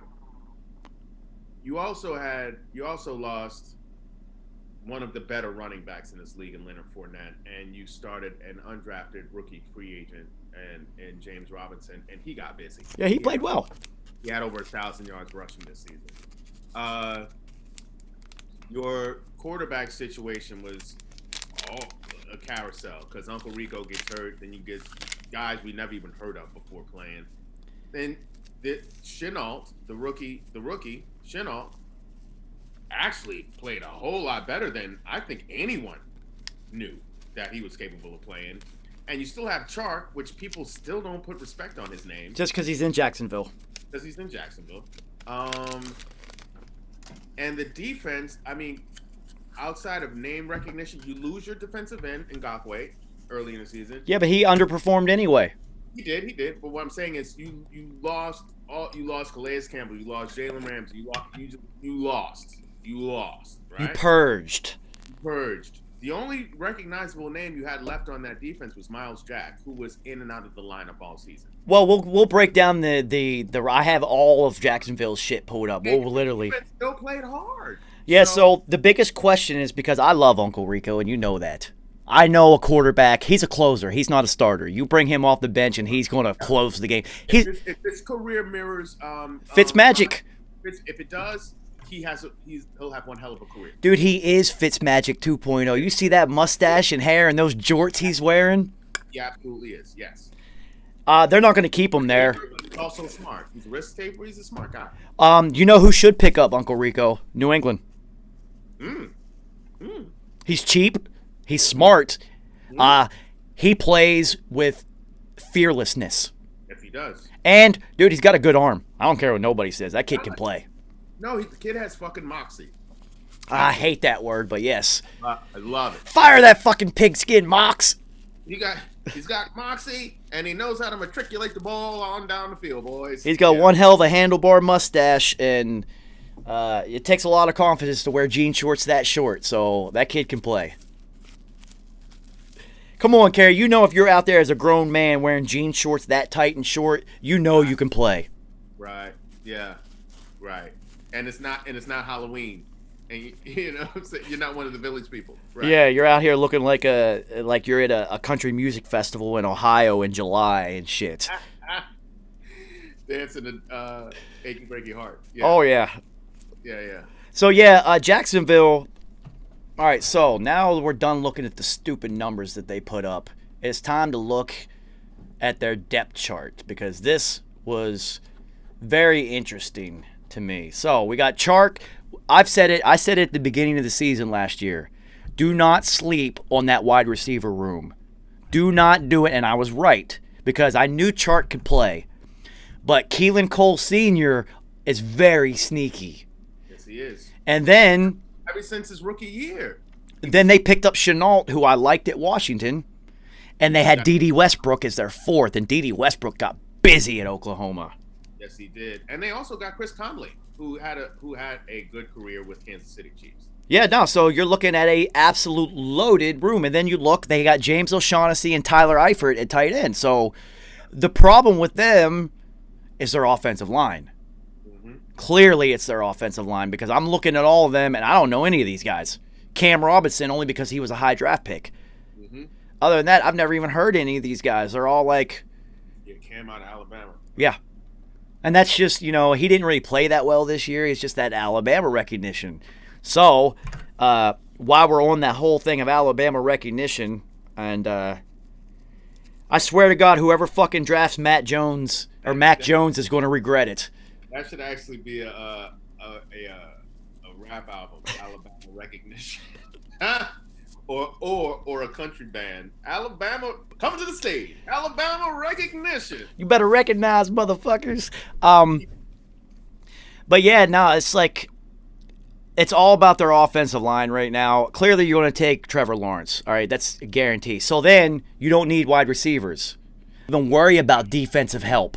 Lineman. That's all I'm drafting. So anyway, back to the whole Mac Jones thing. It's pissing me off that Mac Jones is flying up the draft board right now. It is, but you know that shit happens. You know that shit happens every single time with Alabama.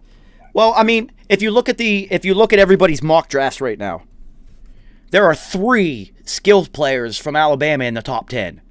And Mac Jones isn't one of them. So you're telling me Mac Jones is really that good when he's got top 10 draft picks surrounding him? Najee Harris, Jalen Waddle, Devontae Smith, like just loaded.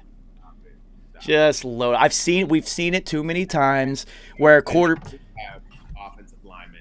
The and those offensive linemen will be going to the league. You've got an NFL team around you. You don't have to be that good. Now, I mean, I hope I'm proven wrong. I hope the kid gets in there and balls, but I've just seen it too many times where players come from traditional powerhouse programs and just do not pan out in the NFL. Name an Alabama quarterback outside of Joe Namath that really went into the league and got busy, because I'm not even trying to hear people give me Joe Namath outside of Joe Namath. And then think about how long ago that was. I was going to say Joe Namath. When they went to fucking Alabama. And that Joe Namath could actually run.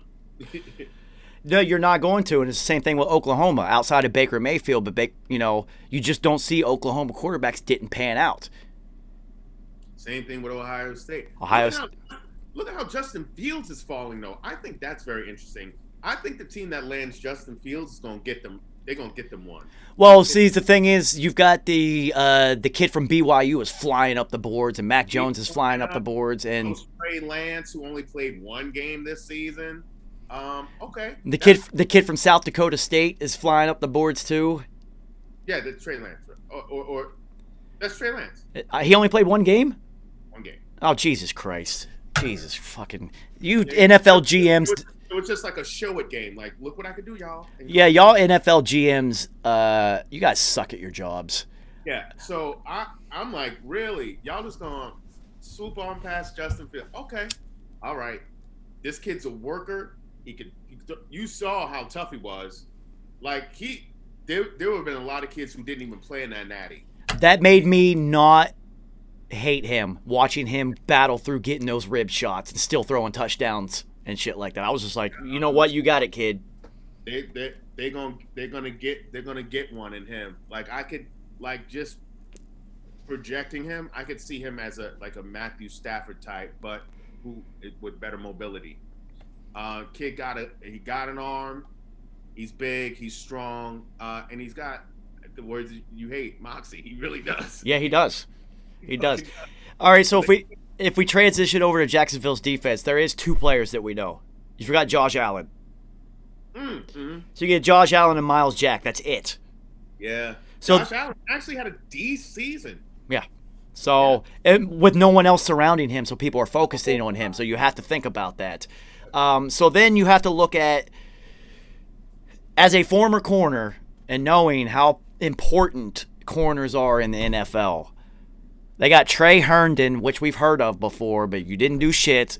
And then their other starting corner is C.J. Henderson. Who the fuck is C.J. Henderson? This is what I'm talking about with Jacksonville. Right. Yeah, I think, was he a rookie? I think he was a rookie. They also have DJ Hayden, but that's a player who's flamed out. All right. DJ Hayden, former Coug. I'm glad you're still in the league, buddy. He had a little heart thing. Yeah. But ran fast as hell. I'm still proud that he's in the league. But he never met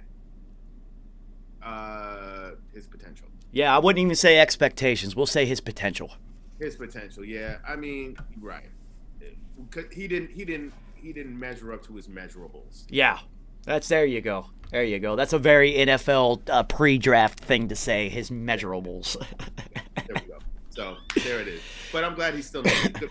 Yeah, so, I mean, this year it's clear, let's get on linemen, let's get linemen. It's going to be Trevor Lawrence and the O-lineman show. And then, I'm not even hearing shit else. And then, the next couple of years, then you could build your defense because you got Trevor Lawrence. Shit like that. So, we have their depth chart that we've looked at, and it's pretty easy with what they should and will do in the draft. So, the other thing that we have to think of is who's going to get cut, because we are in the offseason of cuts. They have only cut one player. They cut Dustin Colquitt. They cut their fucking punter. Well, you have to think about it. They already cut everybody in the preseason. They've been purging for the past 2 seasons. Who is left to cut? Like, at this point, we've trimmed the fat. Now we should just be. Yeah, we should just be. Because look, remember they had AJ Bouye and Jalen Ramsey as corners at one point. Speaking of AJ Bouye, they just cut him. He's now floating in the ether and available. And look at that career. AJ Bouye's career is now turning out to be Nnamdi Asomugha. Yeah. When AJ was with the Texans, a problem.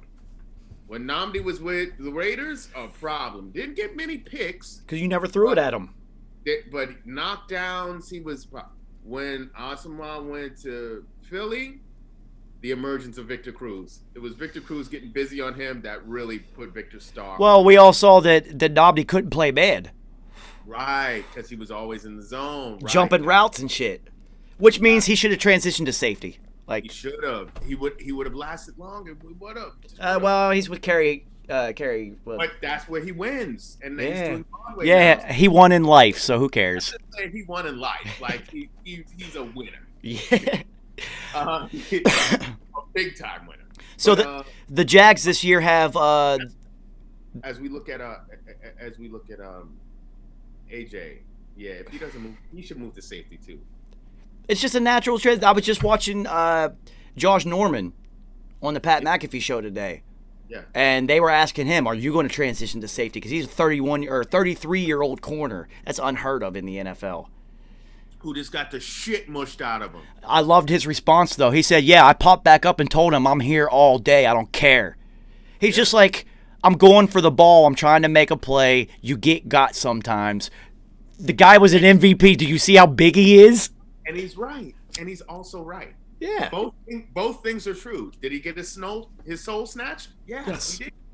But did he pop right back up and say, "Look, I'm here all day"? Yes, he did. And that was supposed to do? Absolutely. And he said people fail to realize that we held them the 3 next plays to 0 yards and got the ball back after that play. So who really won that drive anyway? Because listen, we are prisoners of war, and we always tailor the story to how we want it to. We always give ourselves the Disney ending that we want, right? So the Disney ending is that King Henry fucking mushed the peon out of the way. Titans go on championship. We all know that didn't happen. It was one play. Yeah. Did he get embarrassed on that play? Sure. We all saw it. Did his team go further in the playoffs? Yeah. Is he on a better team in the long run? If he stays with them, yeah, probably. Yeah. He should switch to safety. Switch to safety, dude. The Bills are just built better at this point in time. Well, it's funny seeing the maturity in him because he said in the beginning of his career was all about him and star power and name recognition and making sure his name was always in the headlines and shit like that. And then he said, I had to think to myself, if I die and on my headstone all it says is that I was a football player, I failed at life. Mm-hmm. So now he's got charity organizations he's running, youth programs, all this shit that he's doing now. And he's like, football is my passion. It's not my life. And, I'm a Josh Norman fan now. I like it. I fucks with it. Now that actually humanizes him to me because I was like, what a piece of shit. Before that, I was like, yeah, he good. But no, we all thought that because of how those fights he was getting in on the field and all that shit. We all hated him. It's nonsense. It's like the Cortland Finnegan effect, right? Yeah. We only talk about Cortland Finnegan not because of how good he was. He was a good player. He was. Yes. But it was for all the other shit he did. Yeah. That's why we talk about Cortland Finnegan. Same thing with Josh Norman. We still remember all of those fights on the field and all those. Becky, especially. Yes. Like they changed the rules of NFL football. They were fighting so much during that goddamn game. It was a one-on-one fight. They weren't even playing football. That shit was a disgrace. Mm-hmm. And that's also Josh Norman knows I can get inside this guy's head. Which was the Achilles heel of Odell Beckham, which I just said. Now you've shown the entire league what your weakness is. They know they can't hold you. They can't run with you. You run better routes than everybody else. They know they can't stop you on this. But if they get in this, oh my God, they don't have to. They don't have to worry about that. They got you right here, son. Yeah, you're going to go trap. You're going to drop that pass, that critical third down. You're going to drop it. You're going to drop it and then go over and kick the kicking net. It's going to hit you in the face and, all types of dumb shit. You're going to be yapping to the refs all day instead of being focused and then seeing an in-play adjustment that you can make that could score a touchdown. Because you so amped up and you just looking for revenge. Your best revenge is just scoring on me. If you coming at me, I win. I win as a defender. Every time. You're not doing the things that you could do to throw me off. especially when the play breaks down, and 90% of the time plays break down in the NFL. Yeah.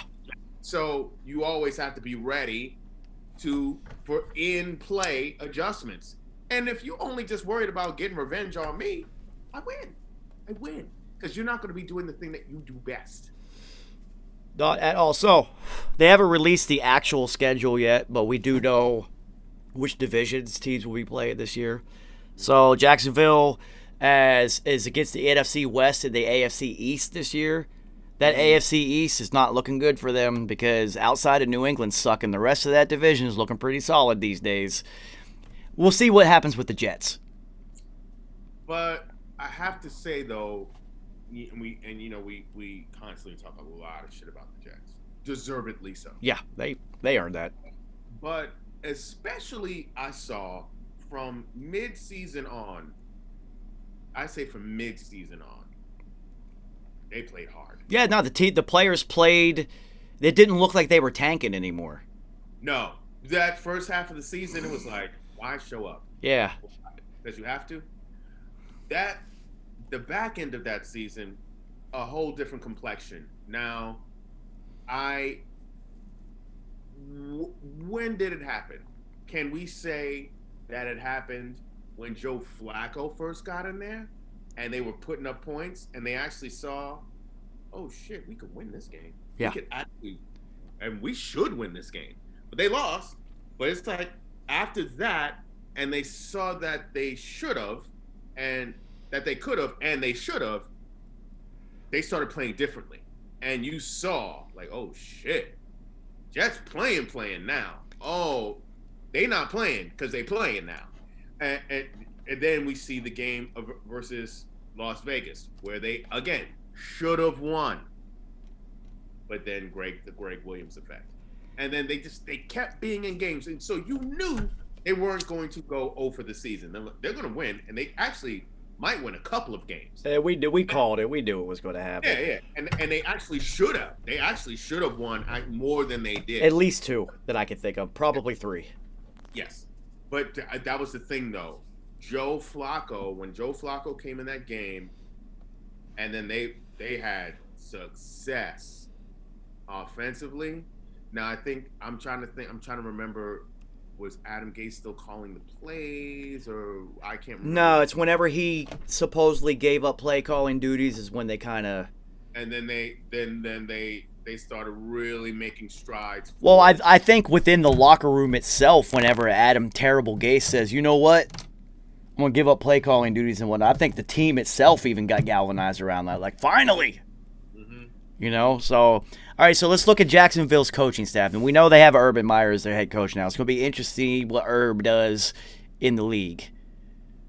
Well, he's already on the hot seat. Yes. Because of that hire of that dude who was a known fucking racist, piece of shit, garbage person. And he's just like, oh no, we vetted him. It's all good. And then it's like, but did you though?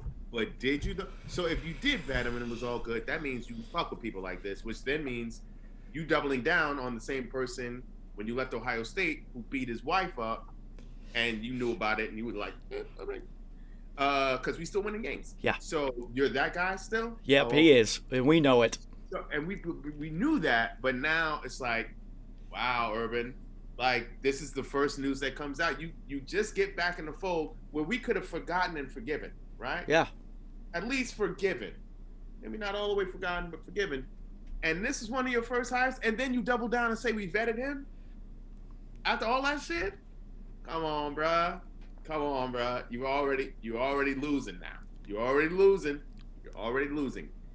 The people are giving him a pass because they know Trevor is coming. Yes. So how much, what's the leash on Urban Meyer? 2 years? So now that he's had this monumental fuck up 2. to start, maybe 1. he had 5. Yeah. He's increased it to 3-2. I'm thinking 2. They won't give him this first year because it's new quarterback. No, they gutted their roster. If he doesn't at least show improvement in year 2, he's out of there.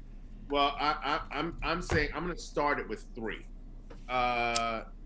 because we also do have sophomore slumps. So third year, prove it year. Depending on socially if he doesn't do some dumb shit. If he doesn't do more dumb shit, right. Right. And then they get like another player via free agency. That's what we haven't touched upon yet. So they've purged all these other high profile, high dollar players. So now you're building the team with draft picks.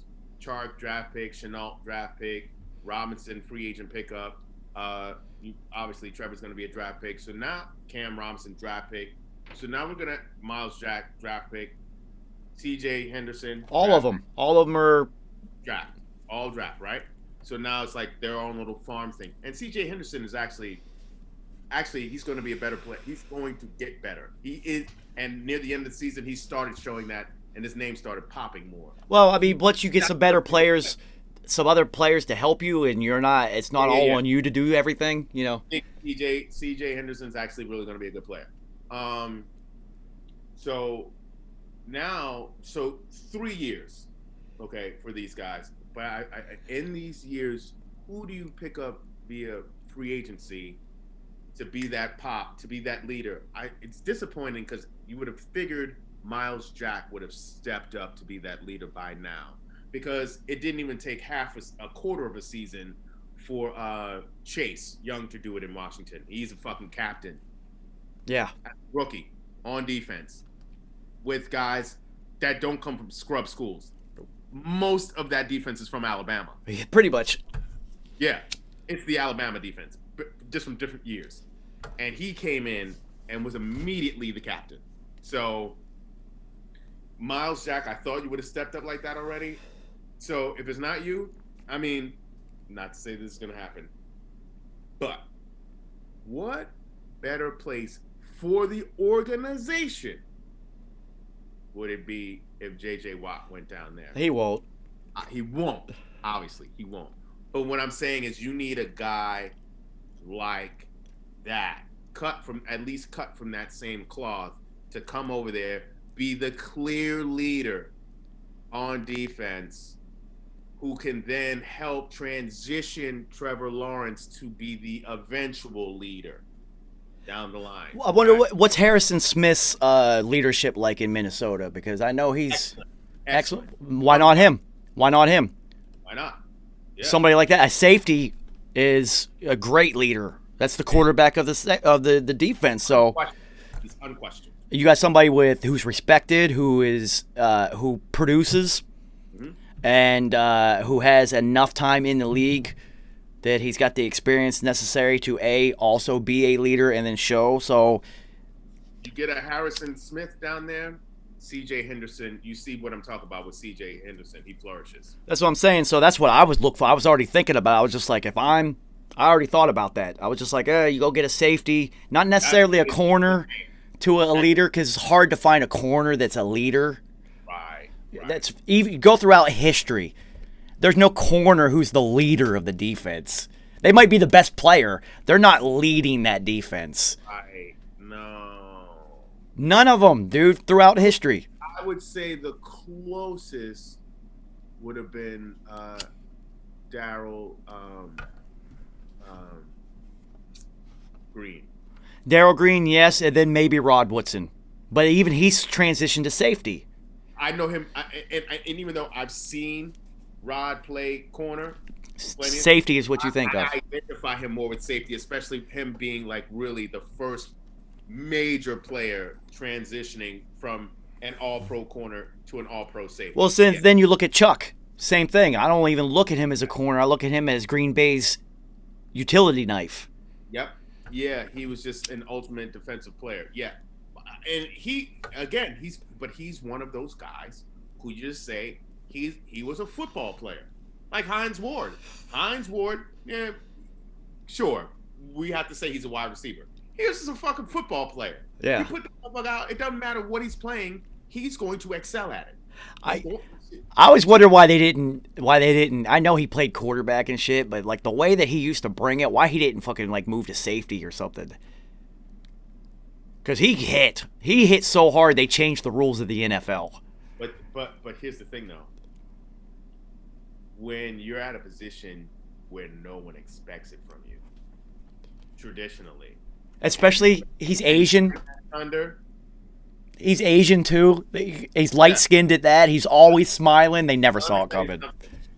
Korea didn't recognize him until he was Super Bowl MVP because he's half black. So, but then all of a sudden, billboards, oh, Korean champion. Yeah, okay. All right. Yeah, so, I mean, you definitely didn't see it coming from him, but I don't know how many players changed the rules of the NFL. He was one of them. He definitely was one of them with the crackback blocks. That's what I'm saying. So, just football player. So, yeah, they could use that. They definitely need to get Josh Allen help on the defensive line because he's actually proved out to be a player. Well, I think Tampa Bay has the copycat league that we're in. Mm-hmm. I think teams are going to focus on middle linebackers who can fly now because they saw what it just did. Sure, yes, they saw that out of Tampa Bay, but it was no different than what Chicago had when they had Urlacher and Briggs. Like, we've seen this. Yes. And when the Ravens had Lewis and whomever else. Suggs, whoever else, yeah. Well, my whole point, and what did I say pre-Super Bowl? I was like, everybody's going to get to know who the fuck Devin White is. Yeah.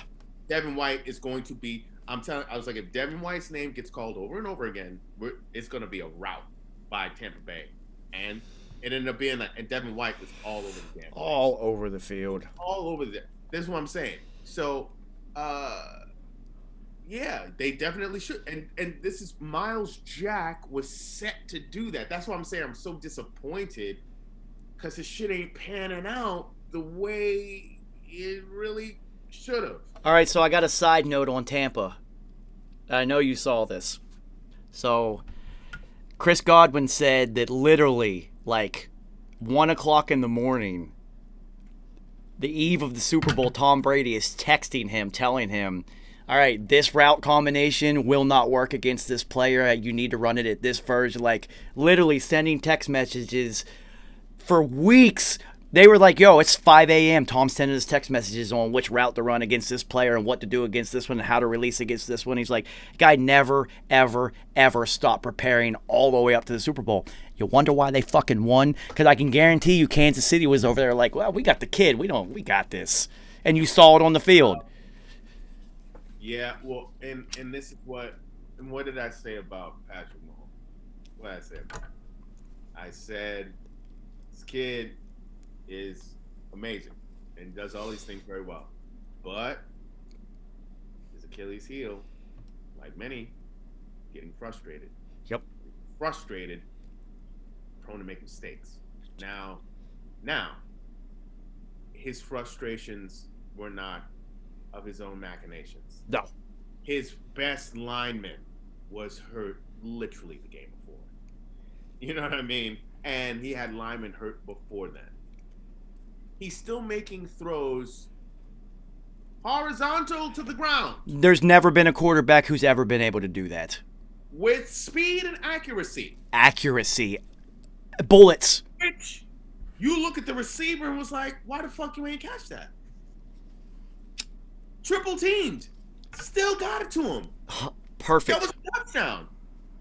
I was like, yo. No flutter on the ball either. It was None. Zero. This is what I'm saying. Zero. But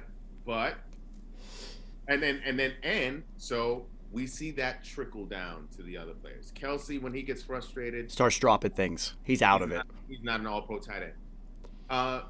As much as we love Cheetah doesn't have the greatest hands. Nope. And he hasn't. He's a punt returner who they made into a wide receiver. Yeah. Because he's the fastest one that there is. And so his speed makes up for his mistakes. Your mistake as a receiver is when you bobble it. Yeah. Even if it's a little bobble, that's a mistake as a receiver. Because as a receiver, ball hit hand, clunk, ball stay in hand. No movement. Boom. Unless you tuck it. That's the only time the ball moves. As a receiver. So even if you have to double catch, you've made the catch, but you still made a mistake. You double caught it. I was taught, ball's thrown to you, it hits your hands, you catch it. Yeah. Period. Done. Well, the league, Kerry, the timing is so precise. If you don't catch and secure instantly, the defender's there. So that bobble. And that is why you cannot afford to bobble. He does that routinely throughout his career.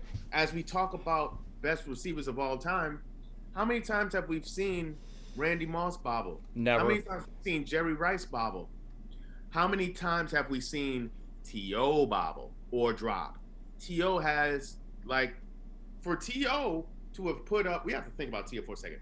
For T.O. to put up the numbers that he has put up, weighing that against the amount of drops that he has had in his career, he would have, and let me tell you something, far surpassed Jerry Rice.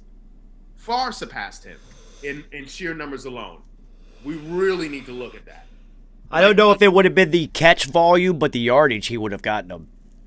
Because as T.O. got into the league was really transitioning more into a passing league. When Jerry's majority being in the league now, he played 20 seasons, right? Mm-hmm.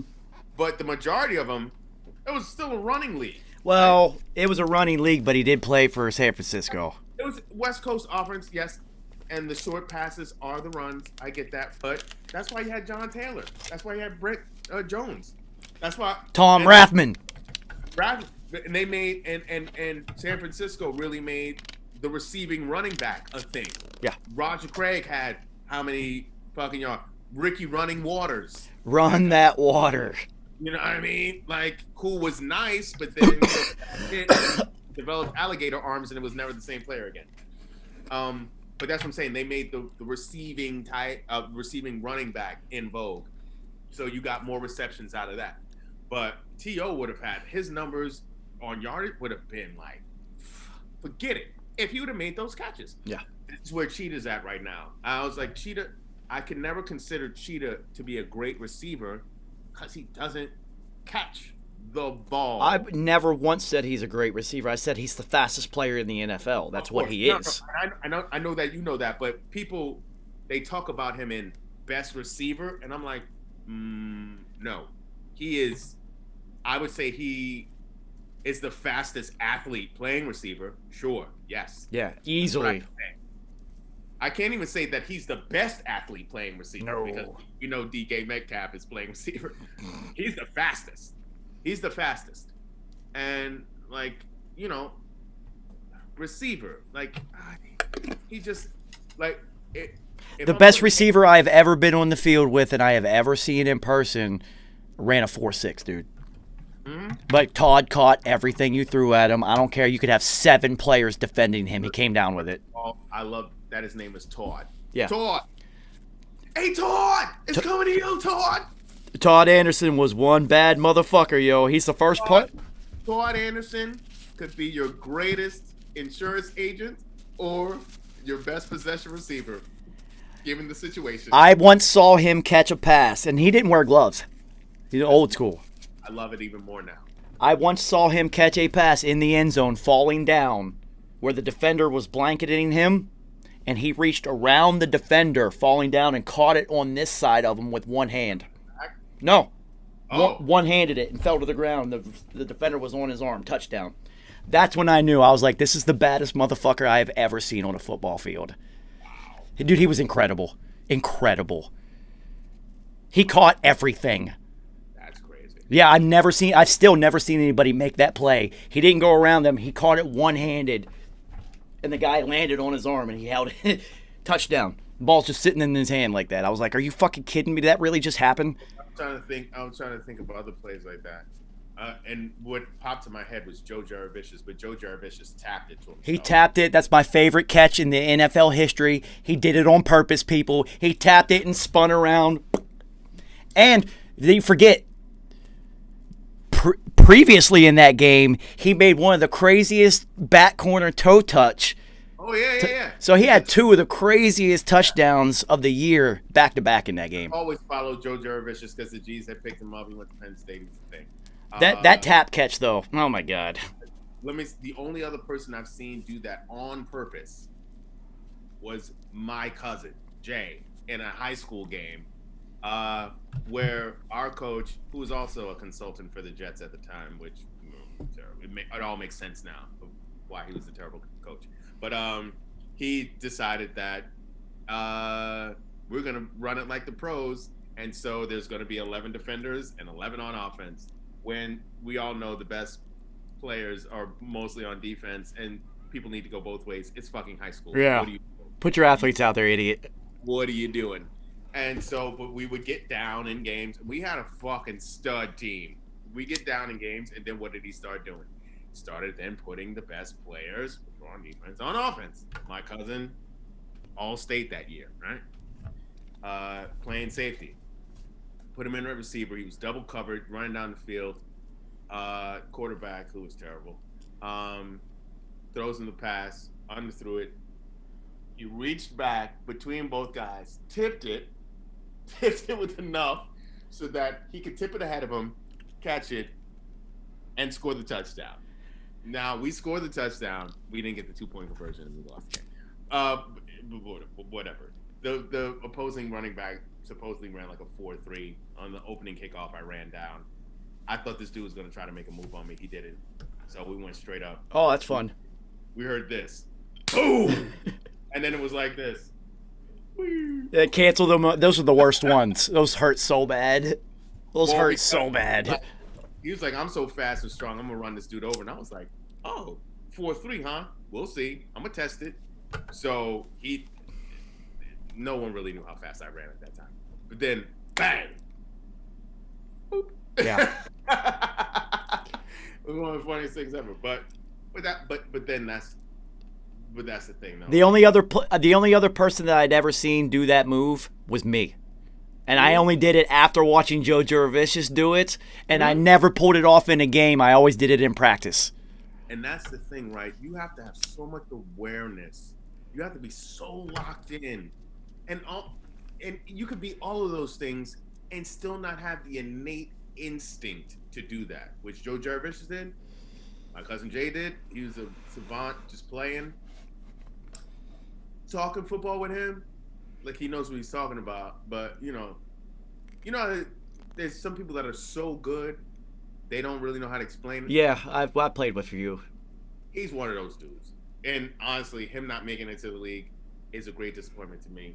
Because Lord knows, he definitely should have been in the league. And I just wish I was around him more. Certain people need certain people around them in order to continue on the placement. And if we continue to stay together during those years, beyond a shadow of a doubt, he makes it to the league. I used to, dude, in practice, if we were running a go route or whatnot, I used to try to do that shit on purpose. Just tap it and then see if I could tap it in a direction in case I ever needed it. I never had a chance to use it in a game, but, dude, that is my favorite NFL catch of all time. Is the one, because dude, he did it. It was so flawless. He did it and spun around the guy, and it was. I was just like, he did that on purpose. Yeah, he did that on purpose. Yeah, that wasn't on accident. He really did that on purpose. Oh, he really did that shit. I was like, how quick does your mind think in the moment to be like, I'm gonna tap it, spin, and catch? Firing off so quickly. Yeah, that's what I'm saying. You just have that innate instinct to be like, and with the confidence that you know it's gonna work. That's a Gronkowski thing. Like that one catch that Gronk had going to the right, reaching back to the left in between three people. When Tom asked him, how the fuck did you catch that? And he said, I don't even know. I don't know. Well, see, and also when we met up again for the rematch in the Super Bowl, and Gronk, a diminished Gronk, was in the area, I was like, please hit the ground. Please hit the ground. Please hit the ground. Please hit the ground. Because he is the type of player who could have, out of nowhere, flown in and made an fucking possible catch, and then... I thought he was going to. If he didn't have a bum knee, he would have. That's what I'm saying. That's what I'm saying. It could have been a disaster. All right, so... He hurt his knee in that previous game versus Baltimore? No, it was before then. He had tweaked it against Baltimore. That's what it was. Because I remember thinking Baltimore. Well, now see, you could thank them for retweaking it, but he had been a little bit gimpy leading up into that. Gotcha. And then they weren't even sure, after the Baltimore thing, if he was even going to be on the field. Right. Yeah. Yep. And then, I mean, you're talking about the greatest tight end who's ever played. A diminished greatest tight end of all time is better than your backup, so put him out there. Dude, I just remember seeing also, because they showed, especially leading up to this past Super Bowl, old highlights. I saw TB12 running out with Aaron Hernandez right by his side. And I just remember shaking my head. What could have been? Wow. Like, you don't even know the amount of bodies. He's catching more than just passes from you, TB12. He just murdered people. He's got bodies under his belt. And he was smiling just that. Sociopath. They paid this man $65 million. A tight end. And before Gronk. Your second tight end. He wasn't even the first one. This is what I'm saying. That's what makes that shit even fucking crazier. What could have been? They won 6 championships in New England. They'd have won 10 if that guy had stayed in the league. And also, I'm just like, hey G's players, you all left with your lives. Yeah. Because not everybody who was in his presence left with their lives. And more than once, people. More than one. We know of 3. There's probably more, to be honest with you. Yeah, yo. What a story, man. Wow. But you just never know who's in your locker room with you. Like, who. That's the thing. That's what also makes football the ultimate team sport. You have to take these 53, 60 individuals and convince them to all run through the same brick wall. Yeah. At the same speed, same time.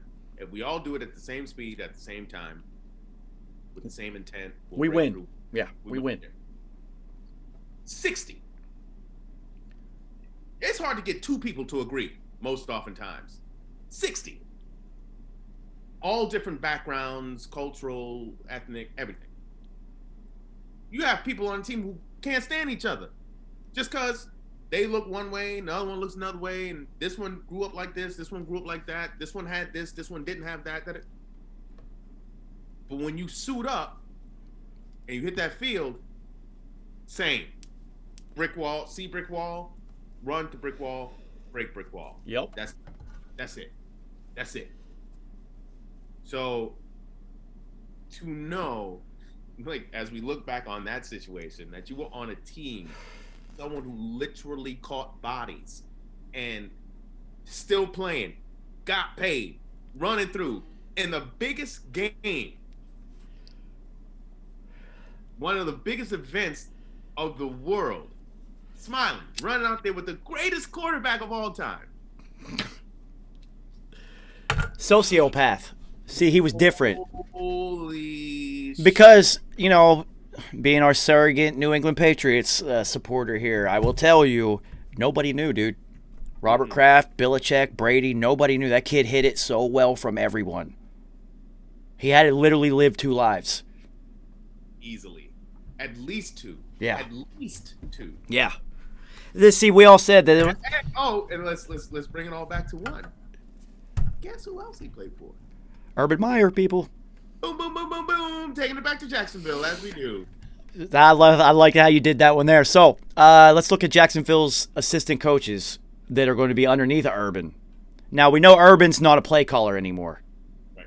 So, they got Charlie Strong on their staff. He coached with Urban.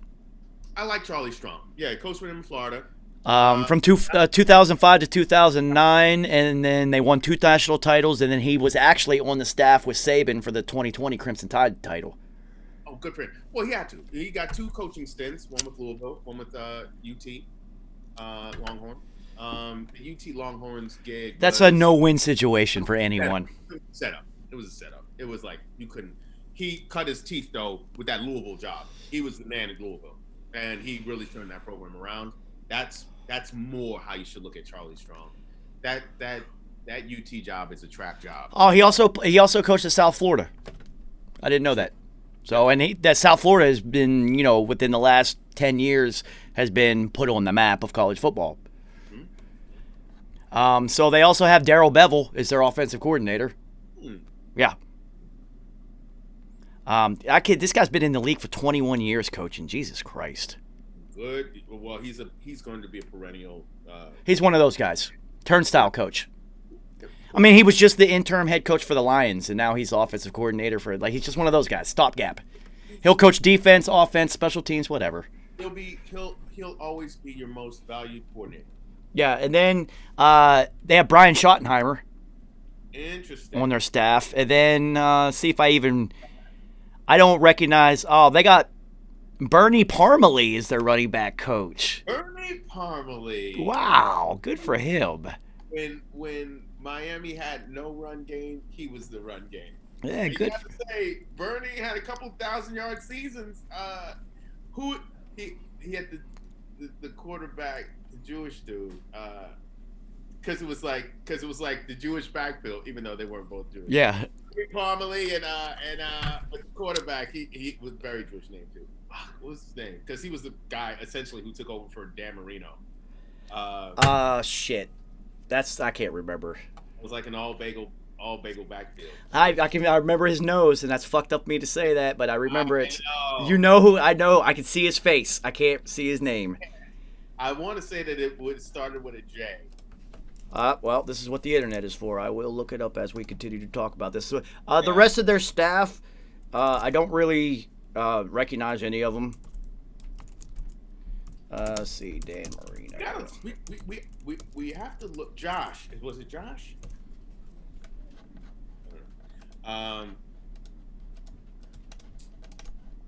We have to look at who the special teams coach / coordinator is, because as we're seeing now, these guys, you never know when a special teams coordinator or coach from one team is going to be the head coach of your future team.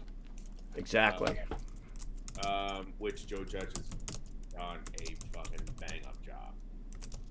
Really filling him. I feel like his name was Joe or Josh. I mean, I want it to be. I can remember his face, and my fucking enter button's not working anymore for some goddamn reason. I can't actually search for anything right now. What the fuck is going on? It's not Tua. Shut the fuck up. List of Miami starting quarterbacks. This will get us to it. It just says Bob Greasy era, Dan Marino era. Mm-hmm. Oh, God. What was his name? I can see his face. Greasy. Marino. Jay Fiedler. It was a J. You were right. Jay Fiedler. Fiedler. I knew it was a J. Fiedler. I knew it was a fucking. Yeah, Jay Fiedler. And then A.J. Feely came after that. Yes. Jay Fiedler. Jay Feely. He wasn't bad. He wasn't. He actually. But the problem was he wasn't Dan Marino. Exactly. He played 76 games, starting 60 of them. And I think did they not make the playoffs? I think they did. Yes, they did. Bernie Parmalee. Yeah. Bernie Parmalee had one of his 1,000-yard seasons, and they really started leaning heavily on the run, and they were just like, damn, if Dan Marino would have had Bernie Parmalee. Yeah. That's what the talk was at one point. Yeah, but if Dan Marino was on that team, they don't run the ball anyway, so let's be realistic here. Yeah, exactly. So, yeah, Jay Fiedler was definitely introduced into the National Jewish Museum Sports Hall of Fame, so good for him. Mm-hmm. Good for him, especially as a professional athlete in modern day era, because not too many Jewish people become professional athletes in this era. That is true. Football and basketball, not really, dude. When back in the day, big time. Yeah, of course. Back in the day, big time, especially football. Yeah. And baseball. Oh my God, baseball back in the day. Yeah. Yeah, baseball, of course. Yes. Yeah, that's very interesting. Yeah, but also then too. I mean, there's a movement to try to get more black folk to play baseball again. Yeah, because it's like dipped off drastically. Now big time. To the Spanish. Well, I was reading an article where they were talking about how the scouting aspect of baseball doesn't even worry about the urban youth in America. They go to Latin America, or Cuba and things like that, South America. They don't even care. Well, I mean, you used to have, black baseball players who went back to their neighborhoods to start, like we were talking about what Josh Norman does, like start youth programs and all that. Well, there's no Ken Griffey Jr. either to look up to. Well, right, and then Ken Griffey, he's trying to do some things. I love that guy. That's everybody's favorite baseball player, not named Derek Jeter. Just as a literal human being. Yeah, one of the best human beings there is. Period. Ken Griffey Jr. is the man. But I think he's trying to do it. He's trying to do some things. There's actually a few, but I'll be honest with you. I think the thing that hurt the most was when baseball went on strike in the early '90s. That was really its death knell in a lot of sense, as being America's pastime, as being a lot of different things. Because then football most definitely took over. It was like, oh, you want to go on strike? We're number one, and we're not going to relinquish. Yeah, thank you. We've been waiting for you to do this, you idiots. And they have not relinquished. And then basketball was like, we still here, yo. And then you had everything that was happening in basketball, and it was like, oh, okay, we're clearly number two. So baseball dipped to 3, and they've stayed there. And so now, growing up in the hood, so to speak, and you like, well, what games can we play that don't require money? Hockey requires money. Tennis requires money. Golf, all that shit. Think about this. NASCAR. I just recently did a book about Bill Lester called Winning in Reverse. He was one at the time. Now there's 8 black race car drivers that have driven for the Winston Cup Series, which is the racing. 8 in its 70+ career. Well, I mean, if you're in an urban area, where the fuck are you going to grow up racing cars at? But see, that's the thing. They don't have go-karting, and people who go-kart south, that leads you to the path. Go-karting costs money too. It costs money. You have to have a place that actually has fucking go-karts and shit. Right. There's no go-kart spots in Harlem or you know what I'm saying?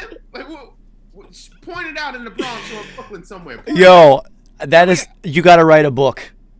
There ain't no go-karts in Harlem. That is such a good book title.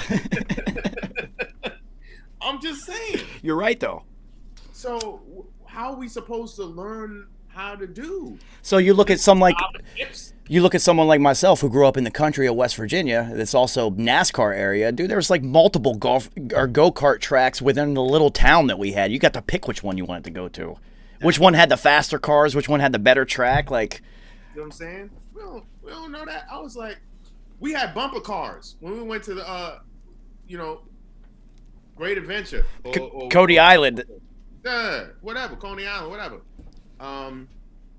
We didn't have that. So that's what I'm saying. Now, so you just get a basketball, I'm at the court all day.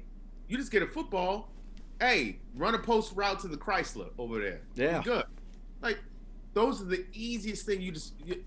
Why do you think soccer is the biggest sport in the world? Because it's mostly played in places where we ain't got no money, but we can have a ball, we can kick it. You don't need a field either. We got a yard. That's all we need. We can kick it. We got a ball, we can kick it. That's it. So that's what I'm saying. Baseball, just in these areas where you need a field, you got basketball. You can do it by yourself. If it's 2 of you, now it's 1-on-1. I see LeBron. I'm gonna be Bron. I see what Aaron Donald's doing. I'm seeing Deshaun Watson. I'm seeing Lamar Jackson. Yeah. Well, so let me ask you something though, because Fernando Tatis Jr. just signed a $343 million deal. Mm-hmm. Mm-hmm. Baseball clearly still pays more than any other league exponentially, and how does that not drawing people into it? Yes. Okay. Now, just like what I was just saying, in these neighborhoods where if you do now kick up a baseball league, right? Now you're saying, okay, we have to pay how much per year to pay these umps, to keep these lights on, to secure this field for our sons, daughters to play these games. How much does that cost? Back in the day, these parents were willing to pay that money. I just don't. It's just not happening now. It's like, you better. How much does basketball cost? Here you go. How much does football cost? Here you go. Here you go. Now, when you start getting into organized football, where you need pads and cleats, and it's like, wait, how much that cost? Yeah, that's different. But you better wash the car. You better mow a lawn. well, Kerry, you know what they're doing now? They don't even play sports. Here's a PlayStation 5. Go be an esports athlete and go make millions, kid. Yeah, those are the new the e-athletes, esports, right? I mean, first of all, I loved going outside. I loved video games too, no doubt, but I loved going outside way more. Like, going outside was the shit. Video games was nice, but after I came from outside, Yeah. I need the outside, and then I can come in. Now I can do this shit. To now say that you get these little motherfuckers get paid so much money, but to their credit, they're working 40 to 80 hours a week at their job. But actually more than that, dude. They're fucking doing 10, 12, 14 hours a day like it's nothing. That's what I'm saying. That's what I'm saying. They're working at least 40, but 40 to 80 a week. Nothing. And so they get to these tournaments where you are so practiced, and this is the thing too. Joe Juravicius tipping the ball to himself, that wasn't just like a fluke. Nope. You know how many hours he put in to be able to even get to I that just point? told you guys, after I saw him do that, I did that as many times in practice as I possibly could just in case I had to. No, it wasn't fluky. No. Like so these kids, I do give them this as a practice in stamina and concentration and all that. Got it. That activity is something else. You're getting paid a lot for that activity. Going out in the field, shooting real guns, going on real missions, shooting real basketballs, catching real footballs, hitting real baseballs. That's a sport. Yes. That's a sport. He said it's an activity. So I'm looking at Jacksonville also has the number 25 pick in this year's first round. And the very next headline beside that is Senior Bowl 2021. Loaded on the offensive line. So we know where they're headed. I was going to say, the offensive line is loaded this year. Yeah. So that Jacksonville has the easiest draft ever. You get Trevor Lawrence, and then you just pick everybody to protect him. Yeah. Build around them. In the last round, I toss a flyer on a running back or a hybrid running back receiver, like a football player. I would try to mimic Travis Etienne's role in Clemson, something that Trevor Lawrence is already comfortable with. Yeah. And Travis Etienne, to his credit, stayed in so that he could become a better receiver. And I think I know they predict him to end up with the Jets. I think whoever gets Travis Etienne is going to get a hell of a player. Yeah. Because he's constantly working on his game, and that's what I like to see. And he is fast. Woo, he can run. Fast, he's tough. And listen, this is why I give Leonard Fournette props in this regard. When he was in college, he was just mauling fucking dudes. He was just mauling them. Yeah, he looked like that all-state running back in high school that's just running over everyone all day. Right. He, like the dude, he with the oversized padding, you're like, can we check his driver's license? Wait, we supposed to be 12. Why is this dude look like he's supposed to drive cars? He was that. We got to the league, and he did that a little bit, but then he realized, like, oh, these dudes just as big as me and just about as fast, and I'm getting hit in the mouth. And they take me out because this is a passing play. Wait, what? He had to realize, just like Aaron Jones. Listen, Aaron Jones put himself in one of the best running back categories in the league when he learned how to catch the rock. Yeah. And he really worked and focused on it. Aaron Jones can play slot receiver for any team in this league. Well, Kerry, let me ask you something. I already know the answer, but what is the last running back that you can remember that was only a running back? It's Adrian Peterson. He's the last running back that would have you if it was a clear passing down on third down, he's coming off the field no matter how dominant he is, because he just never had good hands. The only time he would do it was screen passes. I mean, and honestly, that's what Derrick Henry's lot is looking like, which is why at a point in time, Dion Lewis started over King Henry. Yeah. And that was the plan. Yeah. That was an actual plan, Jeff Fisher, to start Dion Lewis over King Henry. Jesus, what an idiot. This is why Jeff Fisher's not coaching anymore. 8-8, Jeff. Let's go 8-8 every year. Listen, my dude, if I have the worst thing that happened to Steve McNair outside of his mistress was Jeff Fisher. Oh my God, him, Eddie George, the defense they had. They didn't win one chip. Kevin Dice? Listen, you guys. Oh, I'm sick. Didn't they have Wycheck at tight end too? Yes. Oh my. What? Bruce Matthews at center. Javon Curse freaking out on the D line. The original freak. The actual freak, like loaded. So disgusted. They most definitely should have won a couple chips. Yeah. Yeah, but yeah, you're right. And now look at the ultimate. Marshall Faulk. Marshall Faulk was the cheat code. Yeah. Football. He was the first running back that you could literally put at wide receiver and there was no diminishment at all. Literal cheat code. And you're talking about a wide receiving core that had Torrey Holt and Isaac Bruce and Isaac Keem, real receivers, and he could step in. We're not just talking about a third down back, because you had your third down backs like Dave Meggett. Dave Meggett made third down back a thing because he came in. He wasn't big enough to be the starting running back, but he came in third down. You knew he was going to get the ball in some kind of way. It was going to be caught. Kevin Falk. Yeah, Kevin. Obviously, yeah, Kevin. Then after that, after Dave Meggett, Kevin Falk. Kevin Falk was, if it's third down, he's getting the balls. Just stop it. You can't. And who had him? Yes. Oh, yes. Billy Parcells and the hoodie. Yeah. Obviously. Clearly. So, yeah.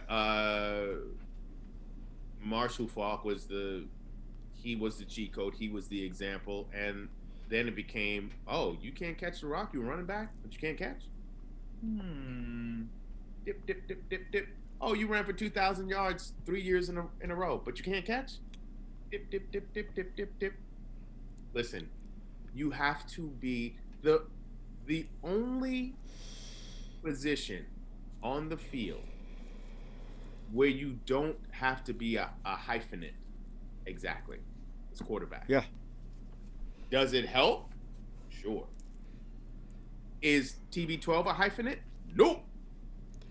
He knows how to do one thing. Play quarterback. Yep. That's it. Win Super Bowls. That's all that guy knows how to do. Play quarterback. That's it. He's not worried about running it. And this is not to disparage any quarterbacks who do run, because I love it. Listen. It's an unstoppable weapon. Yeah. I know I have to wrap it all times. I know I have the option to then throw it if I have a phenomenal arm and accuracy. Bang. Or I'm like, I'm just faster than you. Like, look at Michael Vick. The threat of Michael Vick taking off was scarier than him throwing it. I'm so, we've talked about this before, actually in this season, like careers that we would have wanted to see fully fleshed out. His name absolutely came up because he was the literal cheat code at quarterback. Yeah. He's faster than everybody, and his arm he had a fucking howitzer. Can't flick it. And he's left-handed, so it's hard to. You're not used to it. I know this. I know Algie Crumpler wakes up every day, and he's like, "Michael Vick, thank you, my dude. Thank you. Thanks, Mike.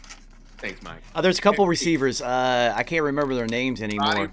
Roddy White. Roddy White, but there was one other one. There was another big, tall dude that was only good. He ended up going to Buffalo. You know who I'm talking about. He went to Buffalo for a couple years and just wasn't as good. Yes. I know who you're talking about, but his name is escaping. Yeah, his name's escaping because there's so many players that have passed through the ether since that guy's played. But yeah, Michael Vick, are you kidding me? But It's the same thing. King Henry is kind of a liability because he's not a threat to run a route. He might catch a screen pass, but you could read that out pretty quickly. You read those screens. That's what I'm saying. If he want and he's at the height of his superpowers right now, right? Yeah. Aaron Jones realized what the situation was. Jamal Williams is on his ass, right? Jamal Williams is not a scrub. For Aaron Jones to be starting over Jamal Williams is saying something because Jamal Williams can play in Green Bay, right? What Jamal Williams is not is a better receiver out of the backfield than Aaron Jones. Aaron Jones saw that if he wanted to get an edge on his teammate, who's also his competitor for his job, he had to step his game up. And he was like, you know what? I'm going to focus on receiving in this offseason. And he worked every single day. Now, he's worked his way so into it. His wheel routes out of the back. He's going down the field. He's going against third corners, safety, not just LBs where that's just an easy mismatch. He's going against third corners now because they've seen, like, oh no, this dude is a true receiving threat. And if you didn't have those two outside receivers that take up corners 1 and 2, you wouldn't need that. So now you see a guy like that take his gameplay to the next level, and then what that does for the team, because when Aaron Jones is out of that lineup, Green Bay is not the same team. No. They're not. So as we're looking at who is the key, because Green Bay was able to sustain without Devontae Adams in the lineup because they had Aaron Jones. And what was he doing in those games? Scoring 3 or 4 touchdowns a game. Yeah. Because he could both run and receive. So if you think about, I'm sitting here thinking, I'm trying to think of when it all trained. It was Marshall Faulk. So you think of that era before Marshall Faulk. It was just 2 down backs. Priest Holmes, Jerome Bettis, Eddie George, just running backs who ran the ball. Garrison Hurst, Jamal Lewis. Who ran for 2 Gs in this league. These are players who never caught the ball out of the backfield, ever. Ever. But you knew that when Tom went to Tampa, we talked about it. The running back being able to catch the ball is so crucial to him that Fournette and Ronald Jones better fucking pick it up, because if you don't, they'll just... Jones could catch out the backfield. It was Fournette who needs to pick it up. That's what I'm saying. We did think that Shady would have a better season. And he should have. But Fournette stepped up and they didn't need him. Fournette stepped up and then they didn't need him. They didn't need him at all. But the time that Shady did get some touches, especially, he did some shit with it. I mean, we knew that was going to happen because that's always been Tom's, I wouldn't say his biggest weapon, but it's been his most effective. And I got to say, if I'm Shady McCoy, right? Because Shady McCoy at this point is living at Adam Morrison. Yeah. And that is for anyone who knows also basketball. Adam Morrison was the man at Gonzaga. The man. National Player of the Year. Until he cried on the court when he got eliminated in a tournament. And I knew it at that moment. He collapsed and cried on the court like a little bitch in front of everyone. Well, but you got to think, little skinny white boy, averaging 35 a game, college, like he's set to be a high draft pick. Little wispy mustache. Little wispy, like I don't trust you. Listen, I don't trust you if you can barely grow a mustache, or if you have one of those thin ones that just sit on top of your lip. Yeah, you look like a pet. You look like a predator. I don't like it. Don't trust you. Yeah, you're a predator somehow. I need some full shit. I need to see some commitment there. Or nothing at all. You got a little wispy bullshit. Yeah, I don't trust you. You don't commit to anything. Yeah. So, that's hilarious. He sits on the bench and gets 2 chips. 2 chips with Kobe led and Pau Gasol led Lakers teams. Now, as a college player, could he say, was I one of the illest to do it? Absolutely. But as a professional, to walk around with his chest out to say that he was a champ, Mark Madsen contributed more. Yes, he did. Championships He did. Than you did, my friend. Remember all these celebrations? Mark Madsen, my friend, contributed more than you did. So if I'm Shady, I'm shady. I'm like, you know what? I'm gonna sit on this bench. I'm gonna get these checks. Hey, we might be able to run it back. I'm actually a champ. I'm not gonna lead with that. I'll talk to you about my Philadelphia days. I'm going to say, if you look at the career numbers of Shady, though, he's over 12,000 yards. We're talking here. That is who, listen, Shady McCoy was a listen, people, you don't get a nickname unless you're a monster. Yeah. His name's it's problem. This dude doesn't carry the ball right, always like a loaf of bread, but his cuts are some of the most elite. His jump cuts in and out of the holes are some of the most elite you will ever see ever. Listen, you guys have to understand that if a professional is willing to hold the ball out here and they keep him in there, that should be a clear sign of how dominant he actually is, that's not even a factor. Because the NFL, every defender is trained to get the ball first, tackle second, and he still carried it out here. And he never had fumble problems. He didn't fumble a lot. We're talking 12,000 career yards. That is incredible. So elusive in the hole. At what he would have been deemed as a scat back, not like an ordinary running back. So a scat back got you 12,000 yards. Are you shitting me? Oh, like this dude, I saw him make cuts through a hole that I didn't even see. Yeah. I was like, wait, replay that? Yeah, such subtle little tiny shifts inside of the hole. His suddenness was elite. His jump cuts elite. And you mean to tell me this motherfucker can also catch? So if you noticed, if you go back and watch film with him, his shoulder pads they were always level, centered, and they didn't get all shaky when he was making these cuts. It was his lower half that was making the cuts. Everything here stayed so calm. Clean lines, clean movements the way through. You get caught when you get shaky. Yeah. Because you give someone an extra opportunity. You do a little bit too much shoulder. I got your shoulder now. You give someone something clean, gone. So yeah, I give him credit. I just for me as a champ, if I wasn't out on that field contributing, then my shit just stays in a trophy case. I won. Thanks. Woo. I was part of the team, but I can't wear my shit. I wouldn't wear it, but I would sit there. I wouldn't like not be proud of it. I'm a fucking Super Bowl champion, yo. It's not that I would not be proud of it. I'd be like, yo, I was on a fucking champion. Yo, so you remember when the Bucks won the title?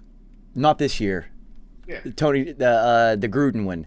And they entered. No, it's so good that you said Tony Dungy because that's an understanding that was Tony Dungy. I see. Look at that. It was a subconscious thing. So you remember post game they interviewed Keyshawn Johnson, and they asked him if he felt like he contributed to the game since the defense basically won that game. He was just like, I don't fucking care. I'm a Super Bowl champion right now, and then turned around and walked away. First of all, how do you have the gall as a fucking reporter to ask that guy that question right after he won the suit? Stupid. And I by and large, I was on the path to actually do that at one point in time, but I got really turned off by the type of questions that they wanted me to ask. Exactly.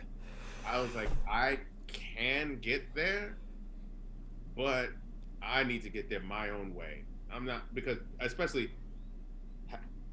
having played the game, I know what hot shit is, what hot button shit is, and like that's a dumbass question. That was so stupid. What are we doing here? Like, hell no. You trying to make a headline? You trying to make sure? Now, Keyshawn did contribute. Keyshawn had catches that game. Well, Keyshawn was also an excellent blocker, so I don't know what the fuck that guy was talking about. And if we remember, Michael Pittman Sr., who also had fucking biceps like thighs. Yeah. He was a monster that game. Yep. And you don't compile that many yards. Listen, we talk about offensive linemen a lot here, and as we should, because as the running game in the league is dying, And so when we see running games that are successful, we immediately look at the line and we're like, okay, well, they got a great line. But also, you have receivers who are willing to block. Yeah. Which is what made Pittsburgh's running game always significant. Well, as you look at Tennessee right now. Running game always significant. It's like, look at the teams that didn't just have like these diva receivers all the time. We have one right now, Kerry. The Titans. A.J. Brown's out there fucking mauling people.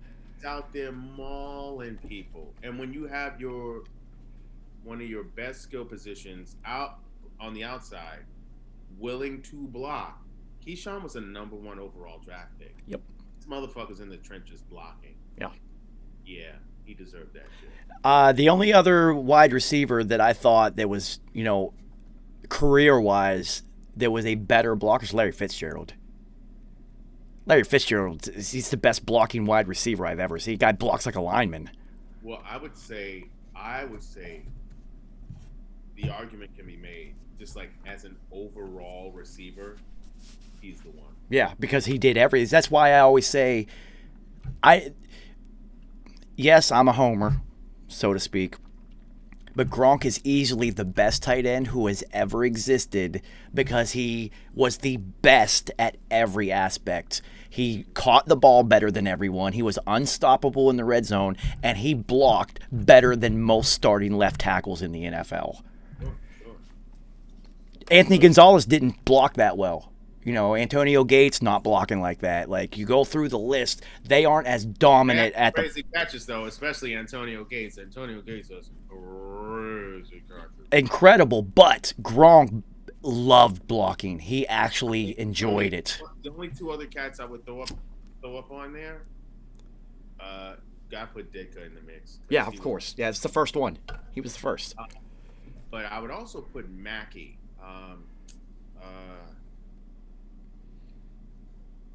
Black dude, tight end, played for the Colts back in the day with Johnny U. Mackey. I'm just forgetting his last name. Wasn't he in like the top 100 of all time or something like that too? He should be, because he was like legit, and he was considered pretty much the greatest tight end up until the time of Gronk. John Mackey. Yeah. There it is. Yeah, John Mackey. Oh, shout out to the New York local from Hempstead High School. All right, John Mackey. Yeah, it is. Okay. So here's the thing, right? So for all you DC Comics fans, you have the Green Lantern, Hal Jordan, right? He's like the known Green Lantern. Then you had John. John was a black dude. He was the Black Green Lantern. John, I can't remember his last name. That's who John Mackey was. Like, so I'm trying to think of timelines. I think Mackey preceded Ditka, or if he didn't, they were same time. Let's see. John Mackey, 63 with the Colts. So Ditka was a little before him? Well, I'm about to look it up right now. Ditka was 61. A little. That's what I'm saying. He was a little before him. So, okay. So this works perfectly. Ditka was the Hal Jordan of the Green Lanterns. John Mackey was the John. He was the Black Green Lantern, and he was like, oh, we only seen Ditka do this. But wait, this guy can also do this? Oh, shit, this guy's also pretty good. And he blocks? So, like, whatever Ditka was, that's what John Mackey was also. But he was playing for the Colts, and, like, the Colts were actually winning. Whereas Ditka didn't win. Those Bears teams were terrible. John Mackey was winning. Yeah. And John Mackey was considered. That's what I'm saying. Like, he gets lost in time. He was actually considered the best. They give it to Ditka, obviously. But John Mackey was actually considered the best. You know what? I forgot to give somebody his props for his blocking prowess. Jay Novacek. Forgot. My bad, Jay Novacek. My bad. Jay Novacek was especially with all those imitate. Yes, Jay Novacek was nasty. Yeah. Listen, we can rip through, and there were definitely tight ends. Here, I'll do it right now. We'll do it. Already got the list of 25 greatest tight ends in history. You better have Mark Bavaro on there. So we're gonna go backwards. Zach Ertz at 25. Odd. Really? Novacek at 24. Travis Kelce at 23. Interesting. Riley Odoms at 22. This list is trash. Who the fuck wrote this shit? Vernon Davis at 21 ahead of Travis Kelce. Wow, no. Vernon Davis, another guy with the dropsies. No. Heath Miller at 20. No. Dallas Clark. You're looking at, that's a Hall of Famer. Keith Jackson. We forgot about Keith Jackson. Oh, Keith Jackson was nasty. Yeah, we forgot about Todd Christensen. It was Todd. Two-time first-team All-Pro, 5-time Pro Bowler. I didn't know. Mm-hmm. Charlie Sanders. Excellent turn, too. Charlie Sanders, that's from the 60s. That's it. Ben Coates at 15. Who the fuck wrote this list? Well-dressed Coates. Jimmy Graham at 13. Oh, stop it. I love this. This is my new favorite writer of all time. I love this guy. Who had the nuts to put Jimmy Graham ahead of fucking Travis Kelce. Jackie Smith, we forgot about. Jackie Smith. That was another one we forgot. He's Jackie Smith is best known for that drop that he had in the end zone. Oh my God, he must be the loneliest man in the world. The loneliest man in the world, and he was, because that was. But thank you, Jackie. They got Greg Olson at 11. What? Yeah, this is hilarious. You are bugging. Dave Casper. Oh, out of Raiders.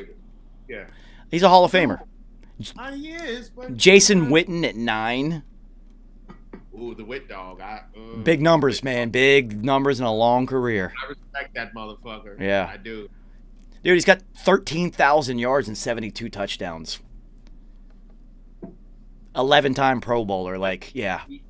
He got that rule changed because where you get your helmet knocked off, you can't run them. Yeah, because he kept on running. Down with it. John Mackey at 8. Okay, Mackey's at 8, top 10. Ditka at 7. Oh, see, they put him just above him. See, look at that. Ozzy. We forgot the GOAT, the original GOAT, Ozzy. OG. Yeah. Who his GM career mirrored his tight end career. I actually think his GM career was better than his tight end career. What I'm saying is like Hall of Fame. Yeah, I know. He's the Jerry West of football. Hall of Fame in two different aspects. Kellen Winslow, Sr. Yes, of course. He changed the position of tight end completely. Shannon Sharp, got to give him his props.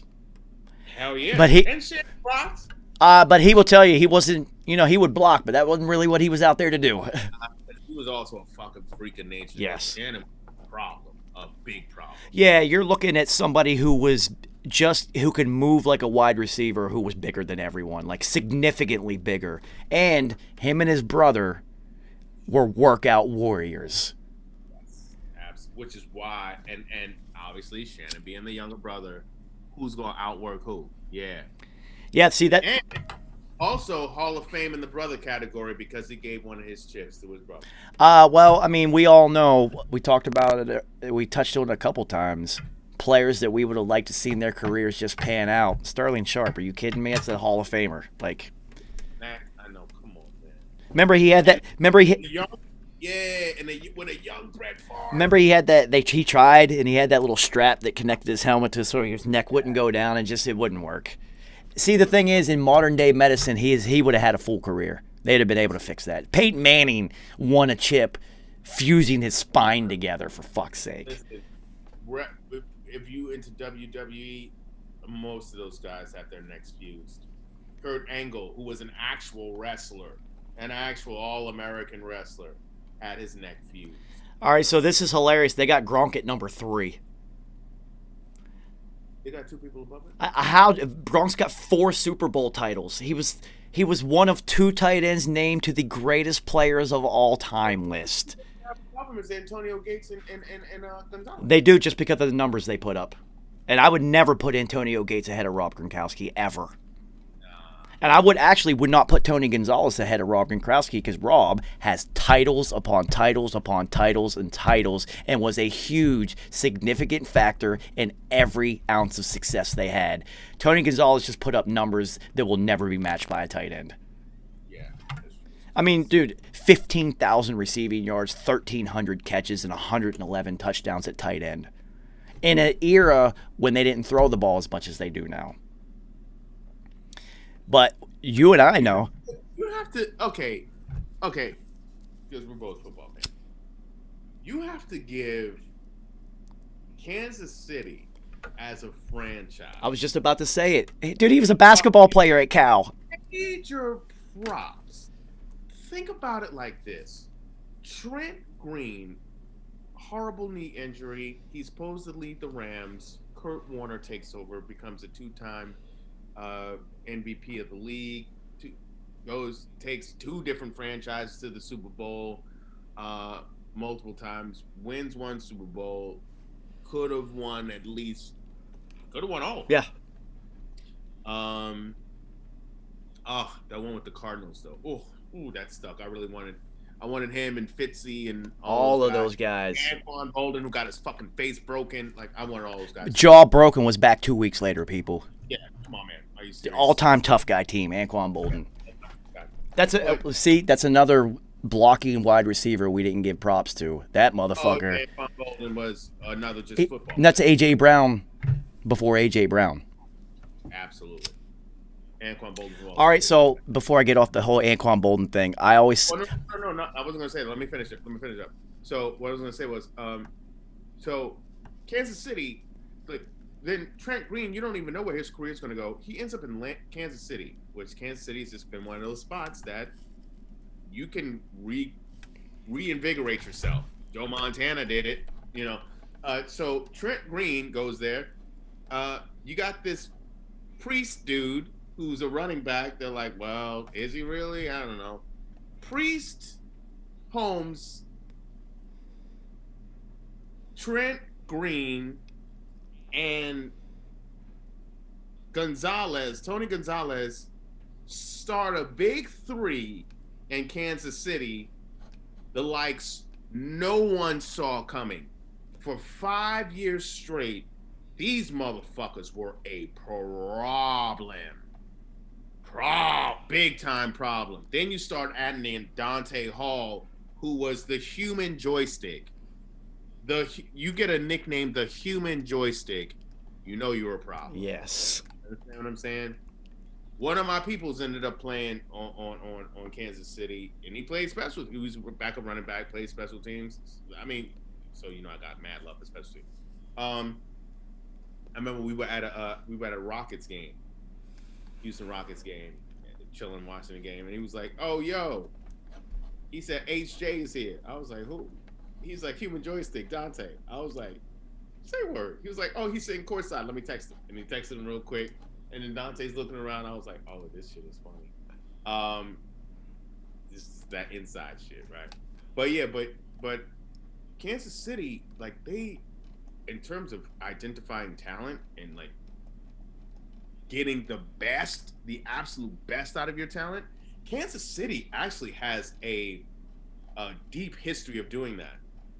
Tony Gonzalez's first year was garbage. He was dropping everything. I was like, "Oh, this dude is a bust." His second year, he got better. His third year, it was like, "Oh shit, nah, this dude is nice." Like Tony Gonzalez went from a tight end who dropped a lot of balls to one who didn't drop shit. Then he didn't. Then he went through that drop phase, and then he didn't drop shit. And then Priest Holmes was like, run. When we talk about running, catching, Trent Green, fucking, he just reinvigorated his entire career. All right, so He never held up, but Kansas City gets this out of the. How do you have Tony Gonzalez and then you have Travis Kelce down the line? How do you have, you know what I'm saying? It's like you had Joe Montana back into his career, but still one of the greatest quarterbacks ever play.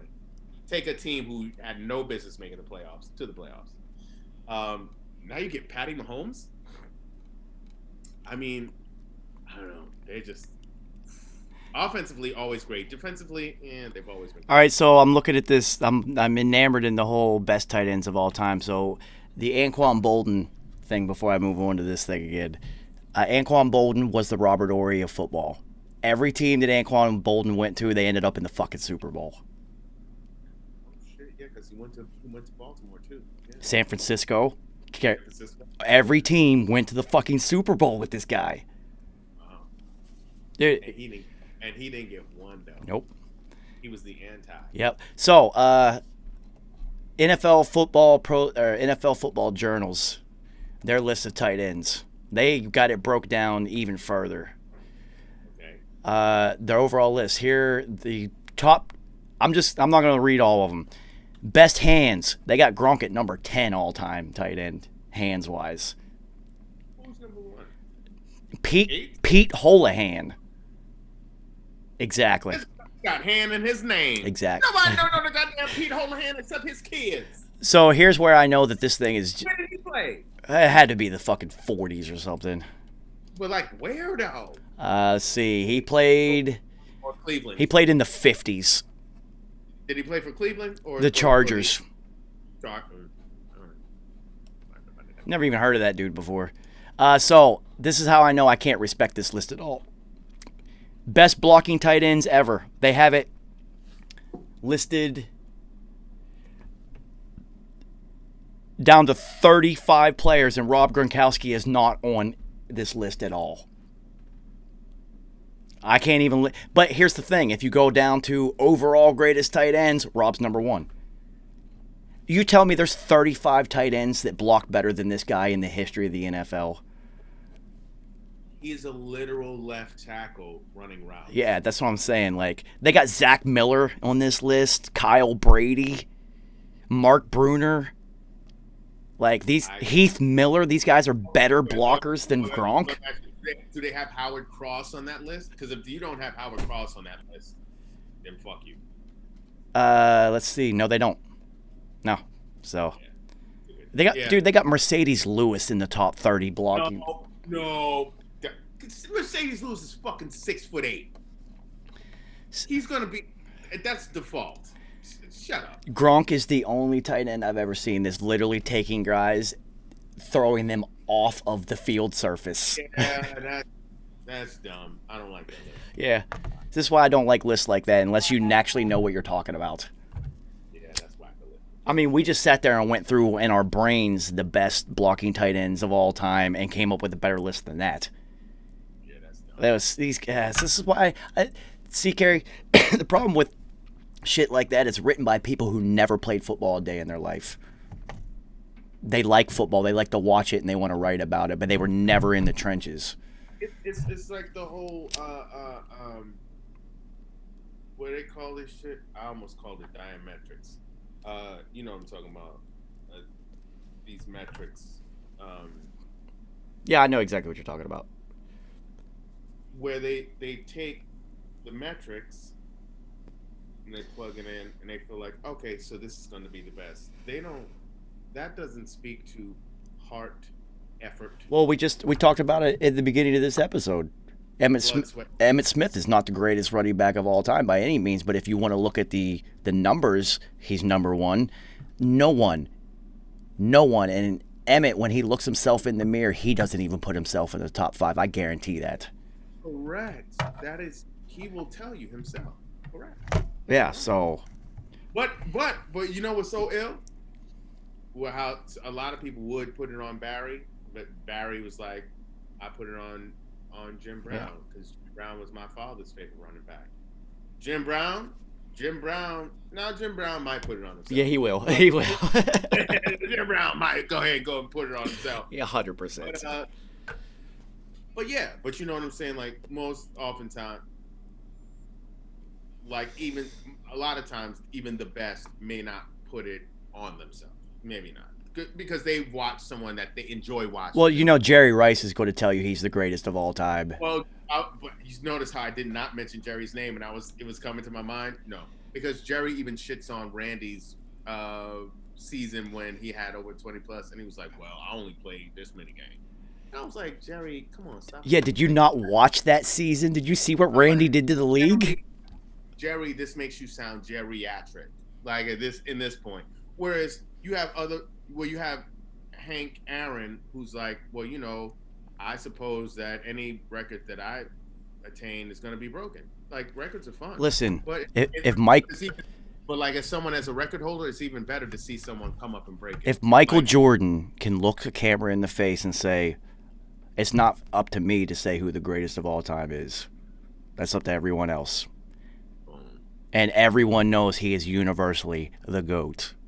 I don't think Tom Brady has ever referred to himself as the greatest of all time. He still knows that Gino Carmazzi was picked ahead of him. Yeah. Did you see, I know you saw it, Tom Brady's social media post with Shook Ones is the music bed. Yeah, he put out a video, and it's he said, I kept all of the receipts. And it's... I knew about it, but I haven't watched Yeah, it. it's pretty good. It's pretty Will good. you send it to me?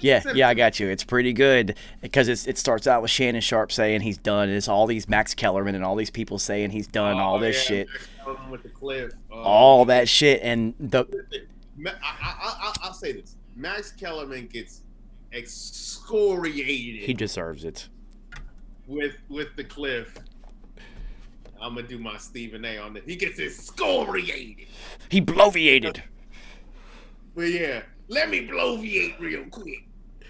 But on that show though, Max Kellerman. That's his job.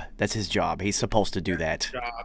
And then most oftentimes he definitely does outdo Stephen A. And honestly, Max Kellerman's is a boxing analyst. What the fuck does he know about football? But he's a smart dude. Yeah. But and I will actually listen to what he has to say versus listen. Stephen A is the worst. I don't care. Stephen A, like, and you know what? I actually looked up to Stephen A when I was coming in. When I was like, that's what I was trying to do. I looked at Stephen A. I was like, man. And then to find out that he was from Hollis, where I spent the majority of my years growing up, I'm like, oh, Hollis represent. Then he like kind of dipped into this thing where I was like, huh? What is this? I don't understand. Where it felt like he became like real company man. Yeah. Because he felt like he had to in order to keep his job. So it kind of felt more like hot take, shucking and jiving. Then it was just like I'm a proud black man. Well, especially Kerry. You remember, they're going to forget, but you remember his first big national show was him and Skip sitting there yelling at each other. Mm-hmm. So you got a black version and a white version of the same thing just going at each other. That's all it was. It was for entertainment.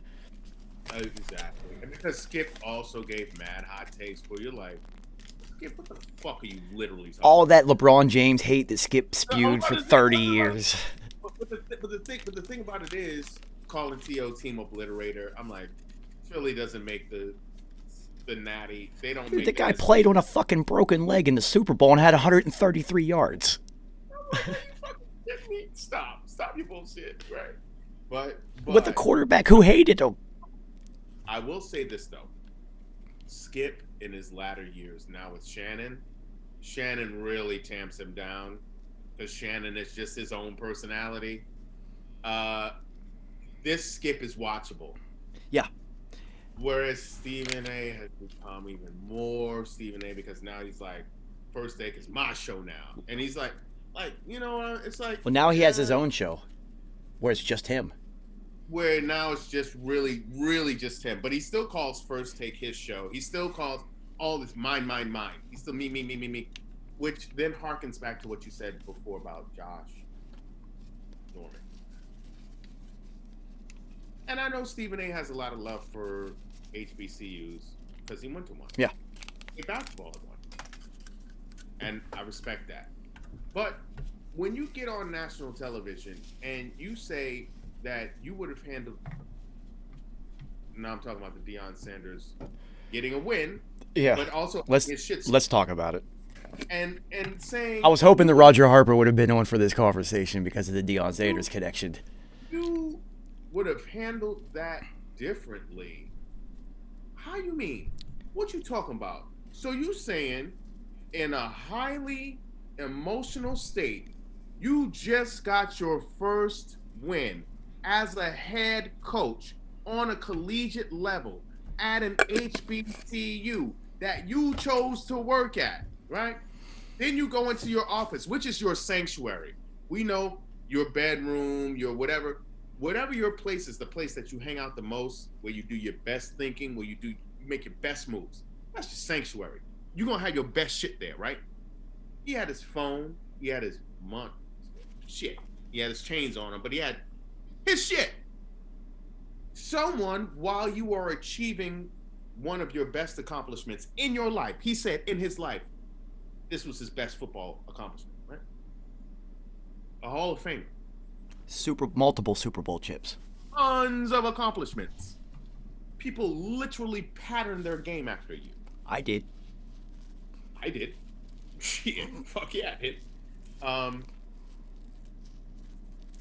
You also have this thing, which is also highly emotional.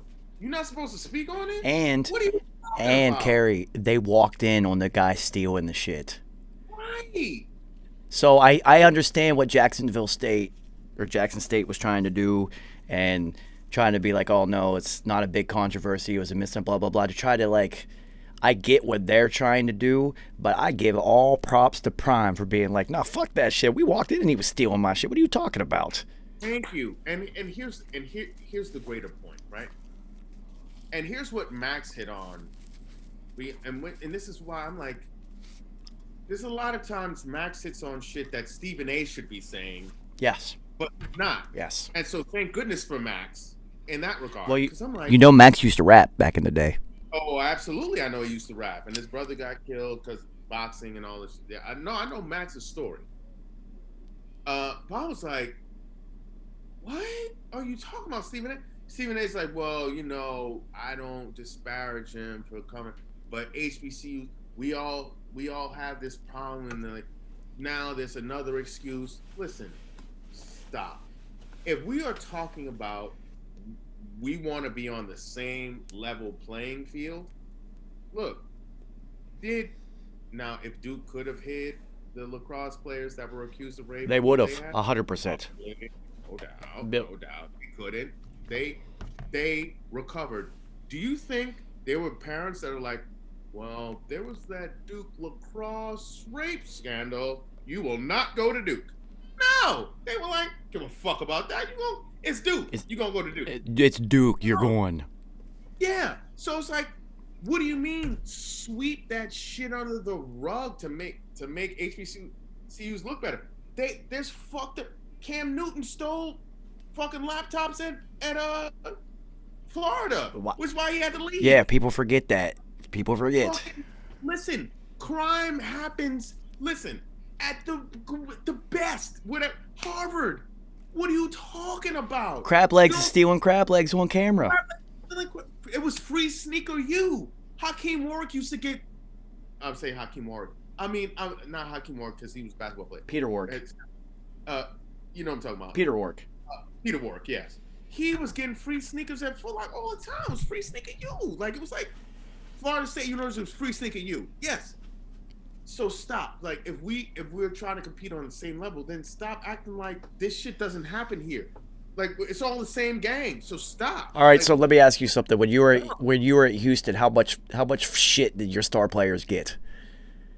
Because we literally got put on fucking probation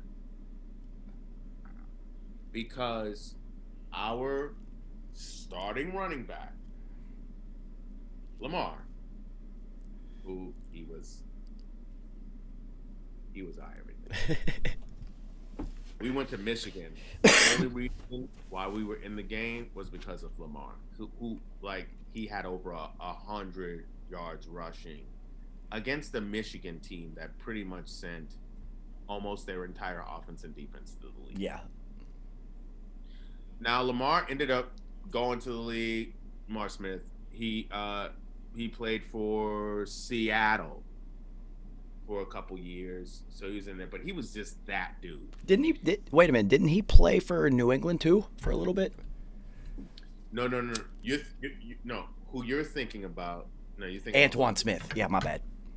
My bad. Yeah, we have a couple different Smiths. Yes, Antoine Smith, who should have been the MVP of that. Yeah. Real 92 yards a touch. Like, let's keep it real. It should have been Antoine Smith. Well, you're giving it to Tom. That's what they do. Yeah, that's what they do. But we know. But anyway, Antoine, who was supposed to take over for Thurman Thomas in Buffalo, mind you, because Patriots were his second team. Listen, you're just not going to take over for Thurman unless you're... The only person who took over for Thurman successfully was Barry Sanders, and that was at Oklahoma State. Anyway, so yeah, we did get punched in the mouth in that. It affected all of us. Scholarships got cut. I was affected, Yeah, it happens at every single university. Yo, so Fairmont State, it's D2, but we're 15 minutes from Morgantown. So we party in with WVU every fucking weekend. We don't party in our own fucking university. We're going to Morgantown. It's 15 minutes away. Dude, the amount of shit that used to go on at WVU that my quarterback in high school, because he went to WVU to play quarterback and ended up transitioning to tight end, the shit that he used to tell me that they used to do and get away with, and players getting suspended, rape cases, fights, players not going to school ever once. They were buying them cars. Like, it is crazy, dude. And that's just WVU. There was a fight. It was a party, right? So, both dudes on my campus did not get along with the Kappas fraternity. Kappas, they throw the fraternities threw parties. Yes. That's what they did. Kappas do a party. Now, if you don't know black fraternity life, Kappas, they have canes that look like little candy canes. They dress with the bow tie, button down, they're creased khakis, doing the cane business, all that. They're known as the clean ones, doing the whole business, canes and all that, looking like Mr. Peanut. So Farnsworth Bentley. Farnsworth Bentley, perfect example of what a Kappa looks like.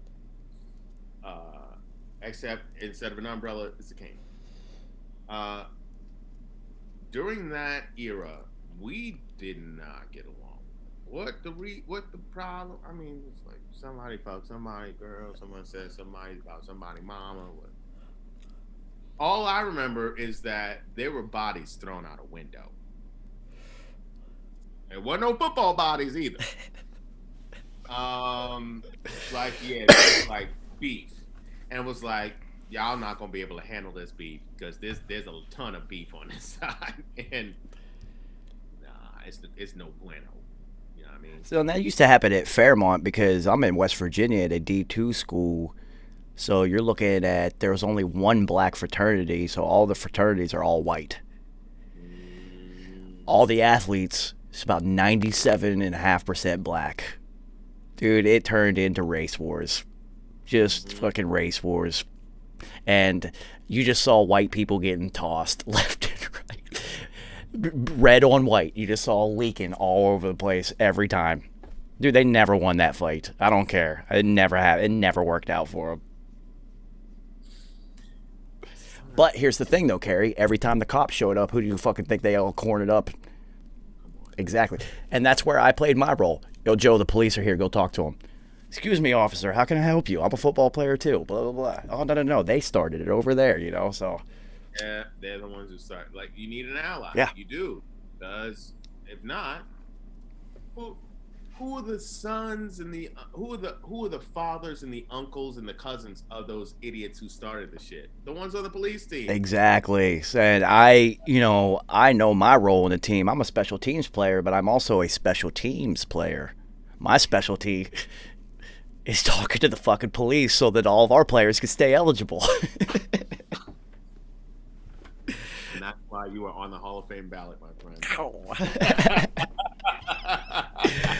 Yo, so we definitely have to get nice for next week because it is Jets week. So I'm going to make sure that he's there for this because he is a reborn Jets fan all of a sudden, and it's fine. We knew this was going to happen. Well, It's fine. Well, we did know that it was going to happen with Robert Saleh, yes, but then also the recent turmoil of Seattle with Russ wanting to cook someplace else. He wants a new kitchen. And then them possibly bringing Adam Gase in as their offensive coordinator in Seattle. It was just like, wait a minute, what? Like he can't escape them. Nice can't that, so I can understand why he wants to jump back. So before we even end this one, I do have a question because it's been on my mind. What do the Jets do with the number 2 pick? What do they do? Because are they going to keep Darnold? Do they move on from Darnold? Because Justin Fields has been sliding down the board, so there's no clear-cut number 2 that's just like, yeah, we got to take this guy. So what do they really do now? So, I'll be honest with you. I go all the fuck the way in with Sam Darnold. Yeah, I know exactly what I do. I go get Devontae Smith because it's been a very long time since I've seen a wide receiver that dominates everyone in front of him like that. So if you're telling me that this quarterback that I have, the only thing that he's been missing is playmakers. You took away his favorite one in Robbie Anderson, sent him down, chipped him down. And Robbie Anderson had a great year in Carolina. He got busy in Carolina. Not even being the number 1. Still being the number 2. You give me a playmaker, but then you also must give me some linemen, for fuck's sake. Linemen. And consistency at OC. Yeah. He hasn't had a consistent offensive coordinator since he's been there. But people don't. Dude. It's funny how these organizations just think like, yeah, whatever. Just figure it out. Here's a new coordinator every other year. You've been in the league 4 years. You've had 3 coordinators. Remember when Alex Smith first hit the league? He had 5 different coordinators and /head coaches in his first 5 years. How he was the number 1 overall pick. He's still in the league. Devastating leg, and I really hope he retires right now. Yeah, he should. You have nothing left to prove. You've done it. We've seen it. Dude, you're going to end up in the Hall of Fame just of that. You are the only one who's ever done that. And I fucking applaud you, dude. Go play with your kids and be with your wife. Be able to walk for the rest of your life. Be able to walk for the rest of your life. You did it. Dude, he can go be a motivational speaker just to NFL locker rooms and get paid millions for the rest of his life. You did that thing. You did it.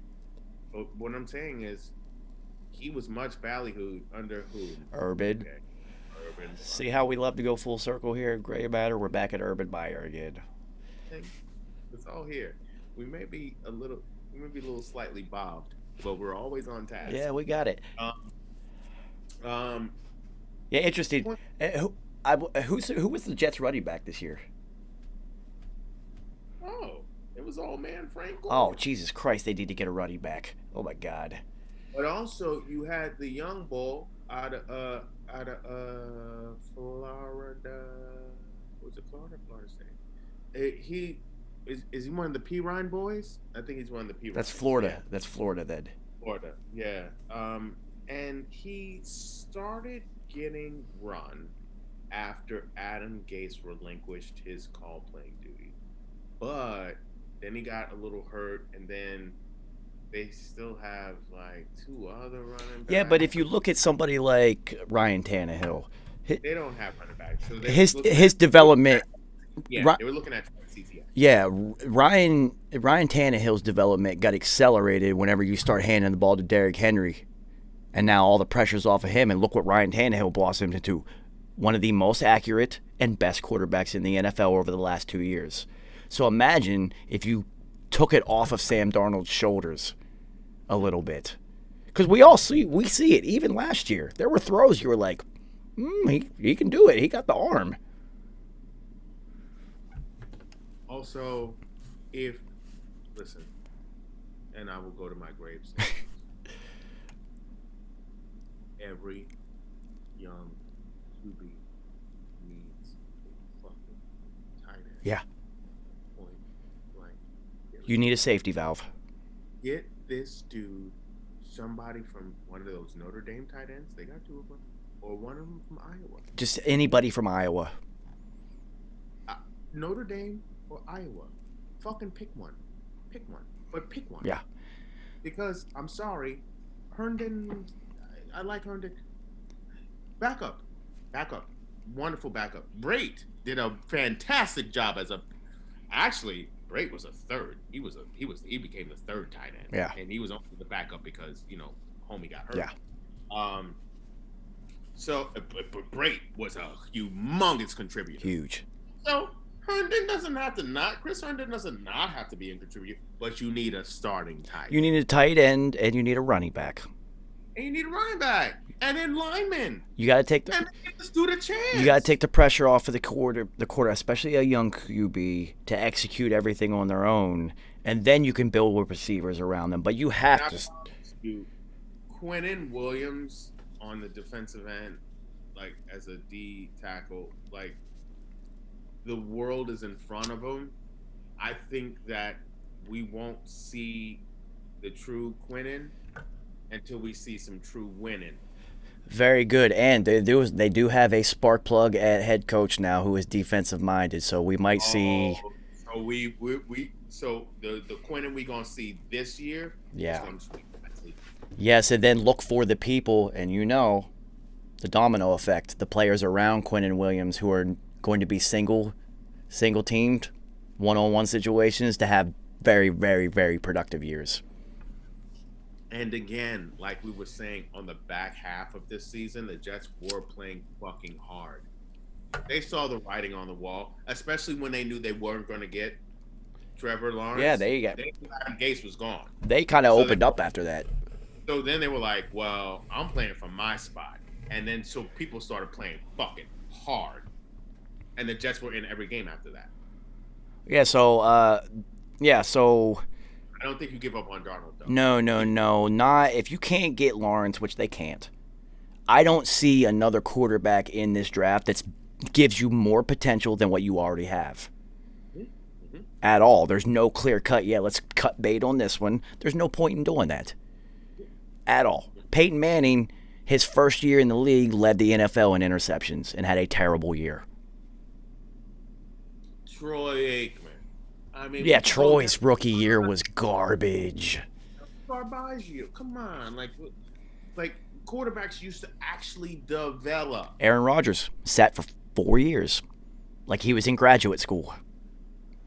My best example, yes, in that, because he was the most recent example of how they did it back day. Because Jeff Hostetler.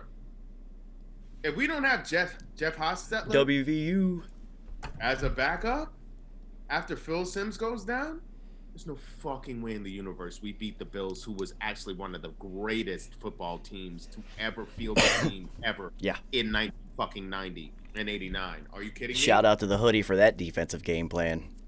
They had Hall of Famers abound. Yes. Throughout that team.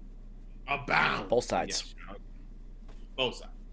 So, yes, shout out to the hoodie for that. But if we don't have Jeff Hostetler as the backup, there's no way we're even in that game. None. And he goes on to have a successful starting career. My greatest example of a backup who finally got his own late in his career, Rich Gannon. Yeah. I don't think it's a greater example. There isn't. I don't think it's a greater example. He became not only a Pro Bowl quarterback later in his career, an all-pro quarterback. He had a 5-year stretch where he actually took his team to the Super Bowl, where he had 2 geriatric receivers in Jerry Rice and Tim Brown. He had Charlie Garner, a spry running back, a good enough defense, and a good enough offensive line, and I think they had a pretty decent tight end. Yeah. I can't remember. And he's dinking, like he got into the mode where he was, as a West Coast quarterback, he was the perfect version of it. Yeah. We actually got to see, and this is no blasphemy, Joe Montana 2.0 in Rich Gannon for those 5 years. He was a perfect West Coast quarterback. Perfect. It's not blasphemy if you know football because Steve Young was not a West Coast quarterback.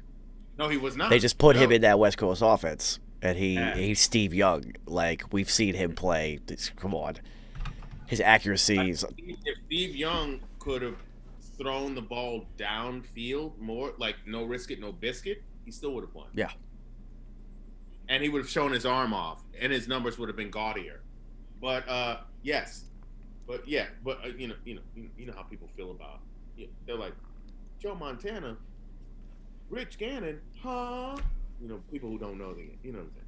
So, but like when Rich Gannon was in that shit, it was perfect for him. Yeah, I can't think of a. That was in his mid-30s. Yeah, I can't think of a career backup who took off like that and had staged a late run to define their career. You know what I mean? At any position, let alone quarterback. He's a perfect example of that. Yeah, that's Rich Gannon. Yeah, yo. Yeah, too bad you ran into that Buccaneers defense though in the Super Bowl, buddy.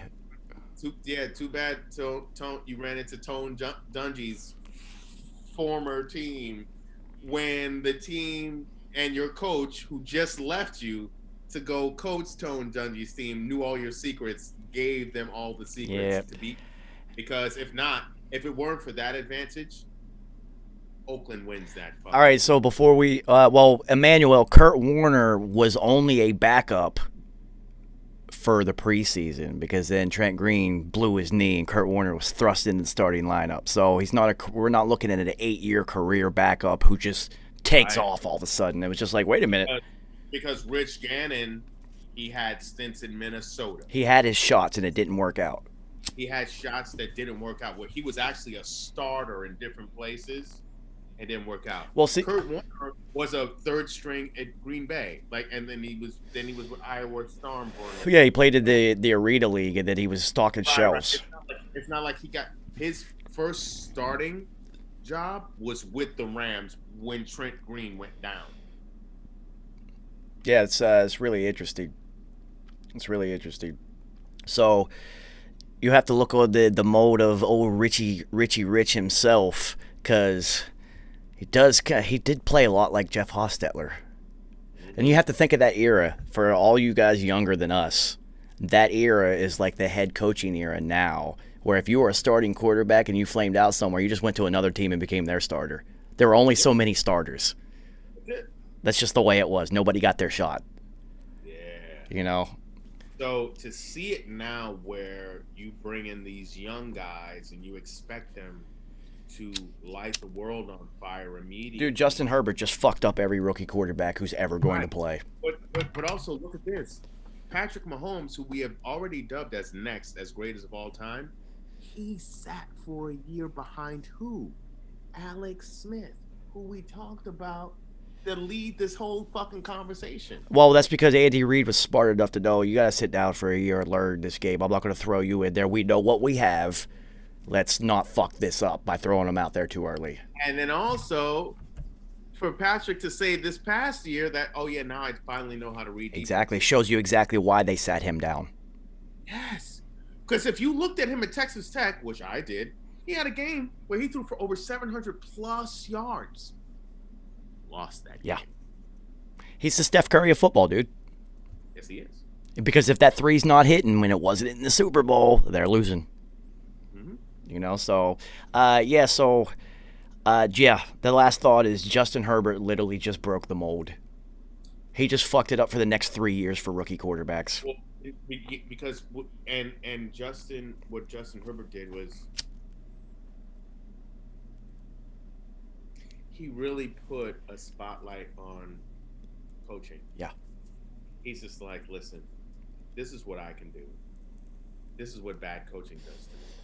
So, what am I to do? Well, also another one this year that they got thrown into a terrible team in a terrible situation and was balling out. Joey Bag of Donuts. Joey Boy Bag. But we knew he was going to. You could see it. He knew, and I had a good feel on Herbert. I didn't know it was going to look like. Well, he had the metrics. He had the metrics. Right. the only reason why I truly had to feel on Herbert, because when the Giants were looking at him when he was a junior, I was like, really? But then when he played his last collegiate game, and then he rushed for 3 touchdowns, and I saw that he was like really about this football life, I was like, oh shit, no, this dude is legit. That was the thing, because that was a knock on him. Is he really about it? Is he really about football? Because he was an academic, and get that. Steve Young was an academic. Steve Young was like, I need to protect my brain. I'm a lawyer, yo. I might retire early, but then he stuck around and he's an Hall of Famer. So I was worried about that with Herbert, and I was like, I don't know if he really committed like that. Then I saw his last game in college, and I was like, oh no, this dude is with it. Whoever gets him is going to be legit. Well, even he might. Need to start him. He might have got the yips, but Carson Wentz in his rookie year was getting motherfucking busy the second he touched the field. From FBS to NFL, getting busy. So now we're in this mode where there's no development. Because here's the thing, we would be saying other names if there was room for development. Now you have to be the type of player who can come in and contribute immediately. And if you're not, you better hope you can get your redemption on another team, because this shit is shrunk. Like the time has shrunk. Everything is shrunken down. Dude. And this is all Internet Nation. This is it. Cleveland almost gave up on Baker. And then look what he did this year. This is what I'm talking about. We are so shrunken down now, and we have so little patience now that the quarterback who could have developed, you'll never have a Bob Greasy, Earl Morrall situation again, where Bob Greasy was the clear starter, but he went down for all the year. Earl Morrall stepped in and led the Dolphins to an undefeated season. That's the thing they don't talk about most. It was a backup quarterback who led Miami Dolphins in the early 70s to an undefeated season. And then they just integrated Bob Greasy, the starter, back in during the Super Bowl. Yeah. And that's all anybody ever remembers. Starting quarterback for the Super Bowl, Bob Greasy. Earl Morrall led them through the undefeated season, the only undefeated season that ended with the Super Bowl win. Earl Morrall did that. Earl Morrall. We're not going to have teams that have quarterbacks that are too deep at quarterbacks like that, where if your quarterback goes down now, you are devastated. It only happened once. And it was Green Bay, and they were picking Aaron Rodgers to be Brett Favre's successor. They knew that he was going to sit and replace him. Right, but look at that. But look at that. They sat him for 4 years. They did what no other team did, and now you know what you did? You set yourself up for the next 16 years. Yeah, exactly. Now, so the one last thought on that: if I'm putting my GM hat on and I'm picking for Tampa Bay, considering how absolutely loaded their roster is, and Tom's going to be there for probably 2 to 3 more years. Who knows with this guy? He might play till he's 70, for fuck's sake. Dude, go find a quarterback and let him sit underneath the GOAT for 3 years. Listen to me. If we're still doing this show by age 70 and we're still talking about fucking Tom Brady,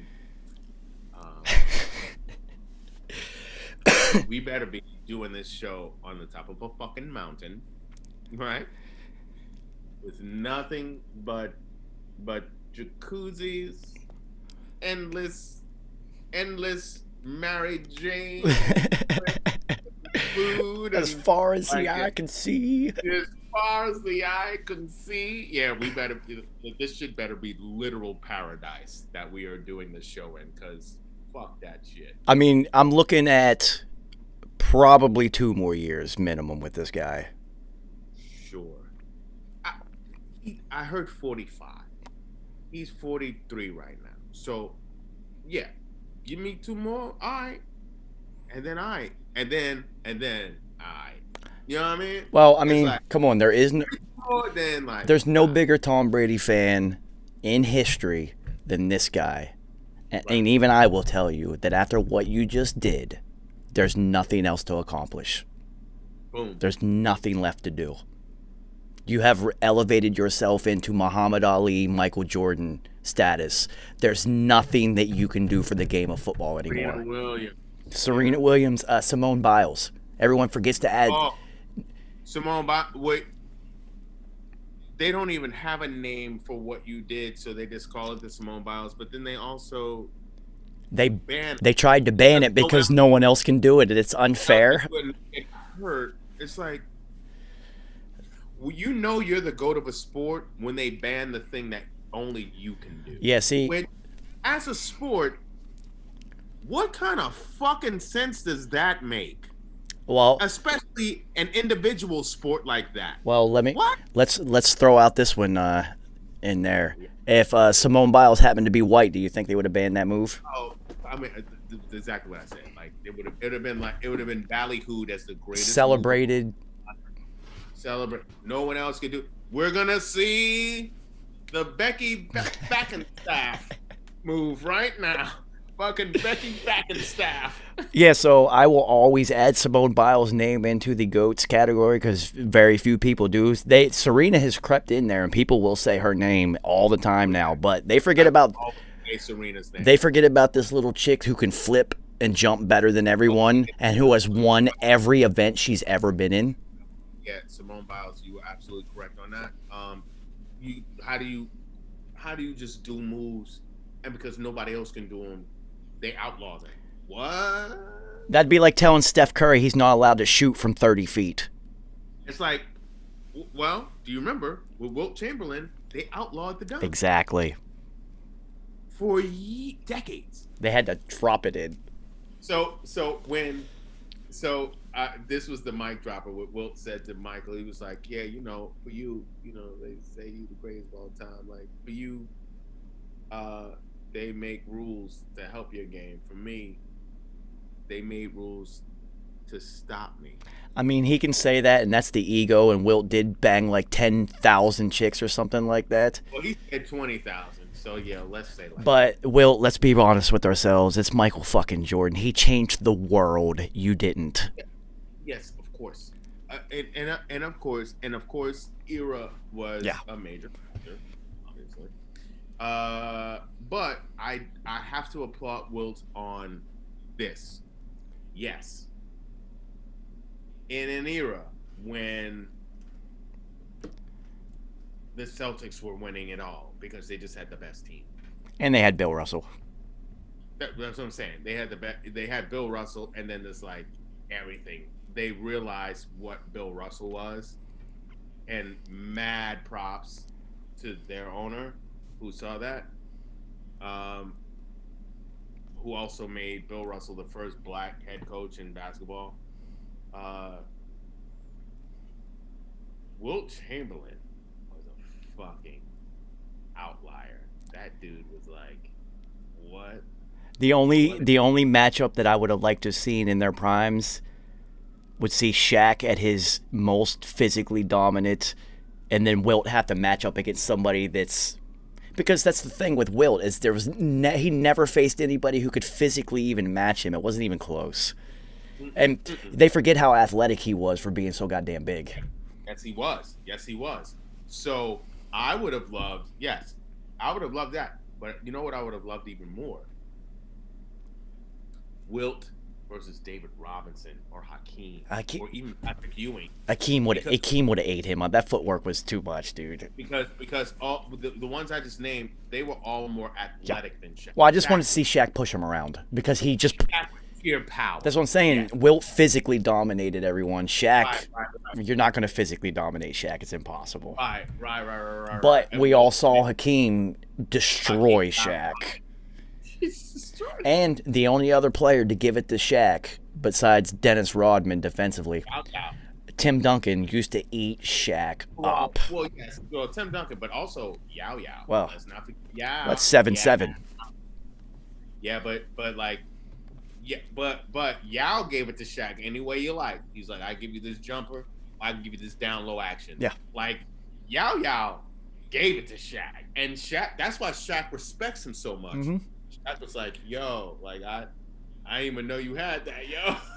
But that's also why when Shaq did dunk on Yao, that he literally tried to rip the stadium down every time to prove a point.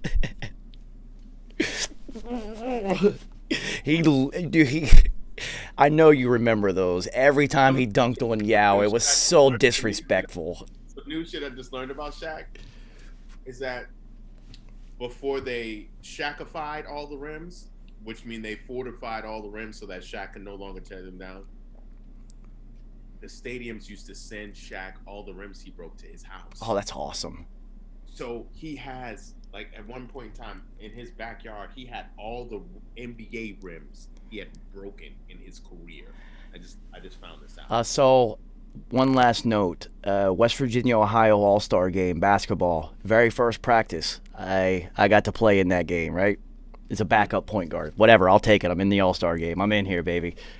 Very first practice, Ryan Jeter, who was a 5'9", we're in Wheeling Jesuit University, throws it off the backboard. The entire thing exploded. There was not one shard of glass left in the backboard. This is one of the most impressive things I have ever seen in my life, is watching one of those explode in person. Because none of us saw it coming. He was only about $180 something, but the dunk before that he missed, when he missed, the ball did not hit until after half court.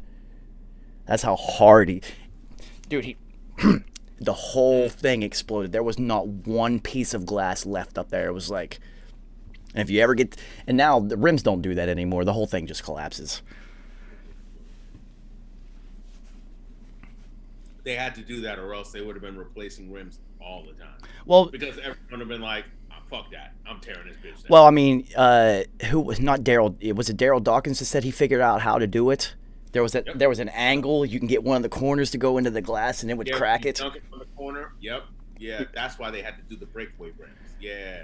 Yep. And then they had to change everything because Shaq was just too goddamn big, and he's breaking hydraulic systems and shit. Oh yeah, because he's fucking 300 and whatever pounds, and he used bringing all that funk. He was bringing all that Fushnik and funk. Yo, you imagine if he would have played football? He's too big, but like. Interior lineman. Yeah. Not even a DN. Interior lineman. No, you'd have to put him in there, but he couldn't have played in the era that he was athletic because they just chopped his knees every time. Every single time. Every time. His knees would have been chopped liver. Yeah. So, all right, homie. I'll definitely make sure that Nice checks in for next week. I'm going to get on him early and let him know it's Jets week coming up. So come prepared for this one. I appreciate your time. This has been a good conversation considering we were talking about the worst team in football and we stretched this one out. But that's what we do. So I will definitely prepare for next week and get some more notes together and whatnot. It is the not yets and the never been, so we'll see what these motherfuckers, what they do. I did hear there is a growing swell within the New York community to get the Jets out of New Jersey and back to New York. Yeah, back to Long Island and shit. Well, it's, they got the Brooklyn Nets now. They've been trying to like build another stadium downtown, like in Brooklyn, because Brooklyn's the new Manhattan. Yeah. And then bring the Jets to downtown. But if that's going to be the thing, then it would have to be the G's. Yeah. Because listen, the G's played in Yankee Stadium. Yeah. We were the original. You know what I'm saying? That's why you have Giants, Yankees. I'm an anomaly. I'm Mets. Yeah, but just the logistics of it. The Giants aren't moving out of that stadium, and they're not moving. The Jets are like the stepchild of it, so they would be the ones to move. It would, which hurts me in this regard, because there are those asshole people. Most of them are Eagles fans who say, "Oh, the New York only has one team, the Bills." Mm-hmm. And I'm like, I don't. And if you're a real New Yorker, you only know that New York is made up of 5 boroughs. New York State is made up of whatever New York State is made up of. New York is made up of 5 boroughs. New York and New York State are 2 very different. Well, I mean, dude, I've lived here for 17 years. If you ask me how many football teams are in New York, I'm going to tell you 2. Buffalo doesn't count. They're in Buffalo. They're in Buffalo. Yeah, dude. We're not, that's a whole nother play. They might as well be in fucking Canada. Right. Like, so I don't know what you're talking about when you talk about them. Like, they're not here. So anyway, yeah. So to have it be the Jets to come back until the Saturday. I mean, had they not built that $3 billion stadium, then possibly the Giants would move over. But that's a brand. That stadium's like 3 years old. So. Yeah, I know. We're not gonna have the Jets have that. No, not at all. All right, homie. So we will convene with the Jets next week. I appreciate your time and energy as always. Congratulations on your nomination. You deserve it. It's fucking dope. And Roger Harper, if you're still listening, my motherfucking homie will be in touch. And nice, stop ducking. It's Jets week next week. So we'll see you guys next week. I appreciate everybody. All right. So thanks everybody for stopping in for Gray Matter offseason number 1. And next week we will get nice in here to make sure we break down the motherfucking not yets. And we'll keep it moving.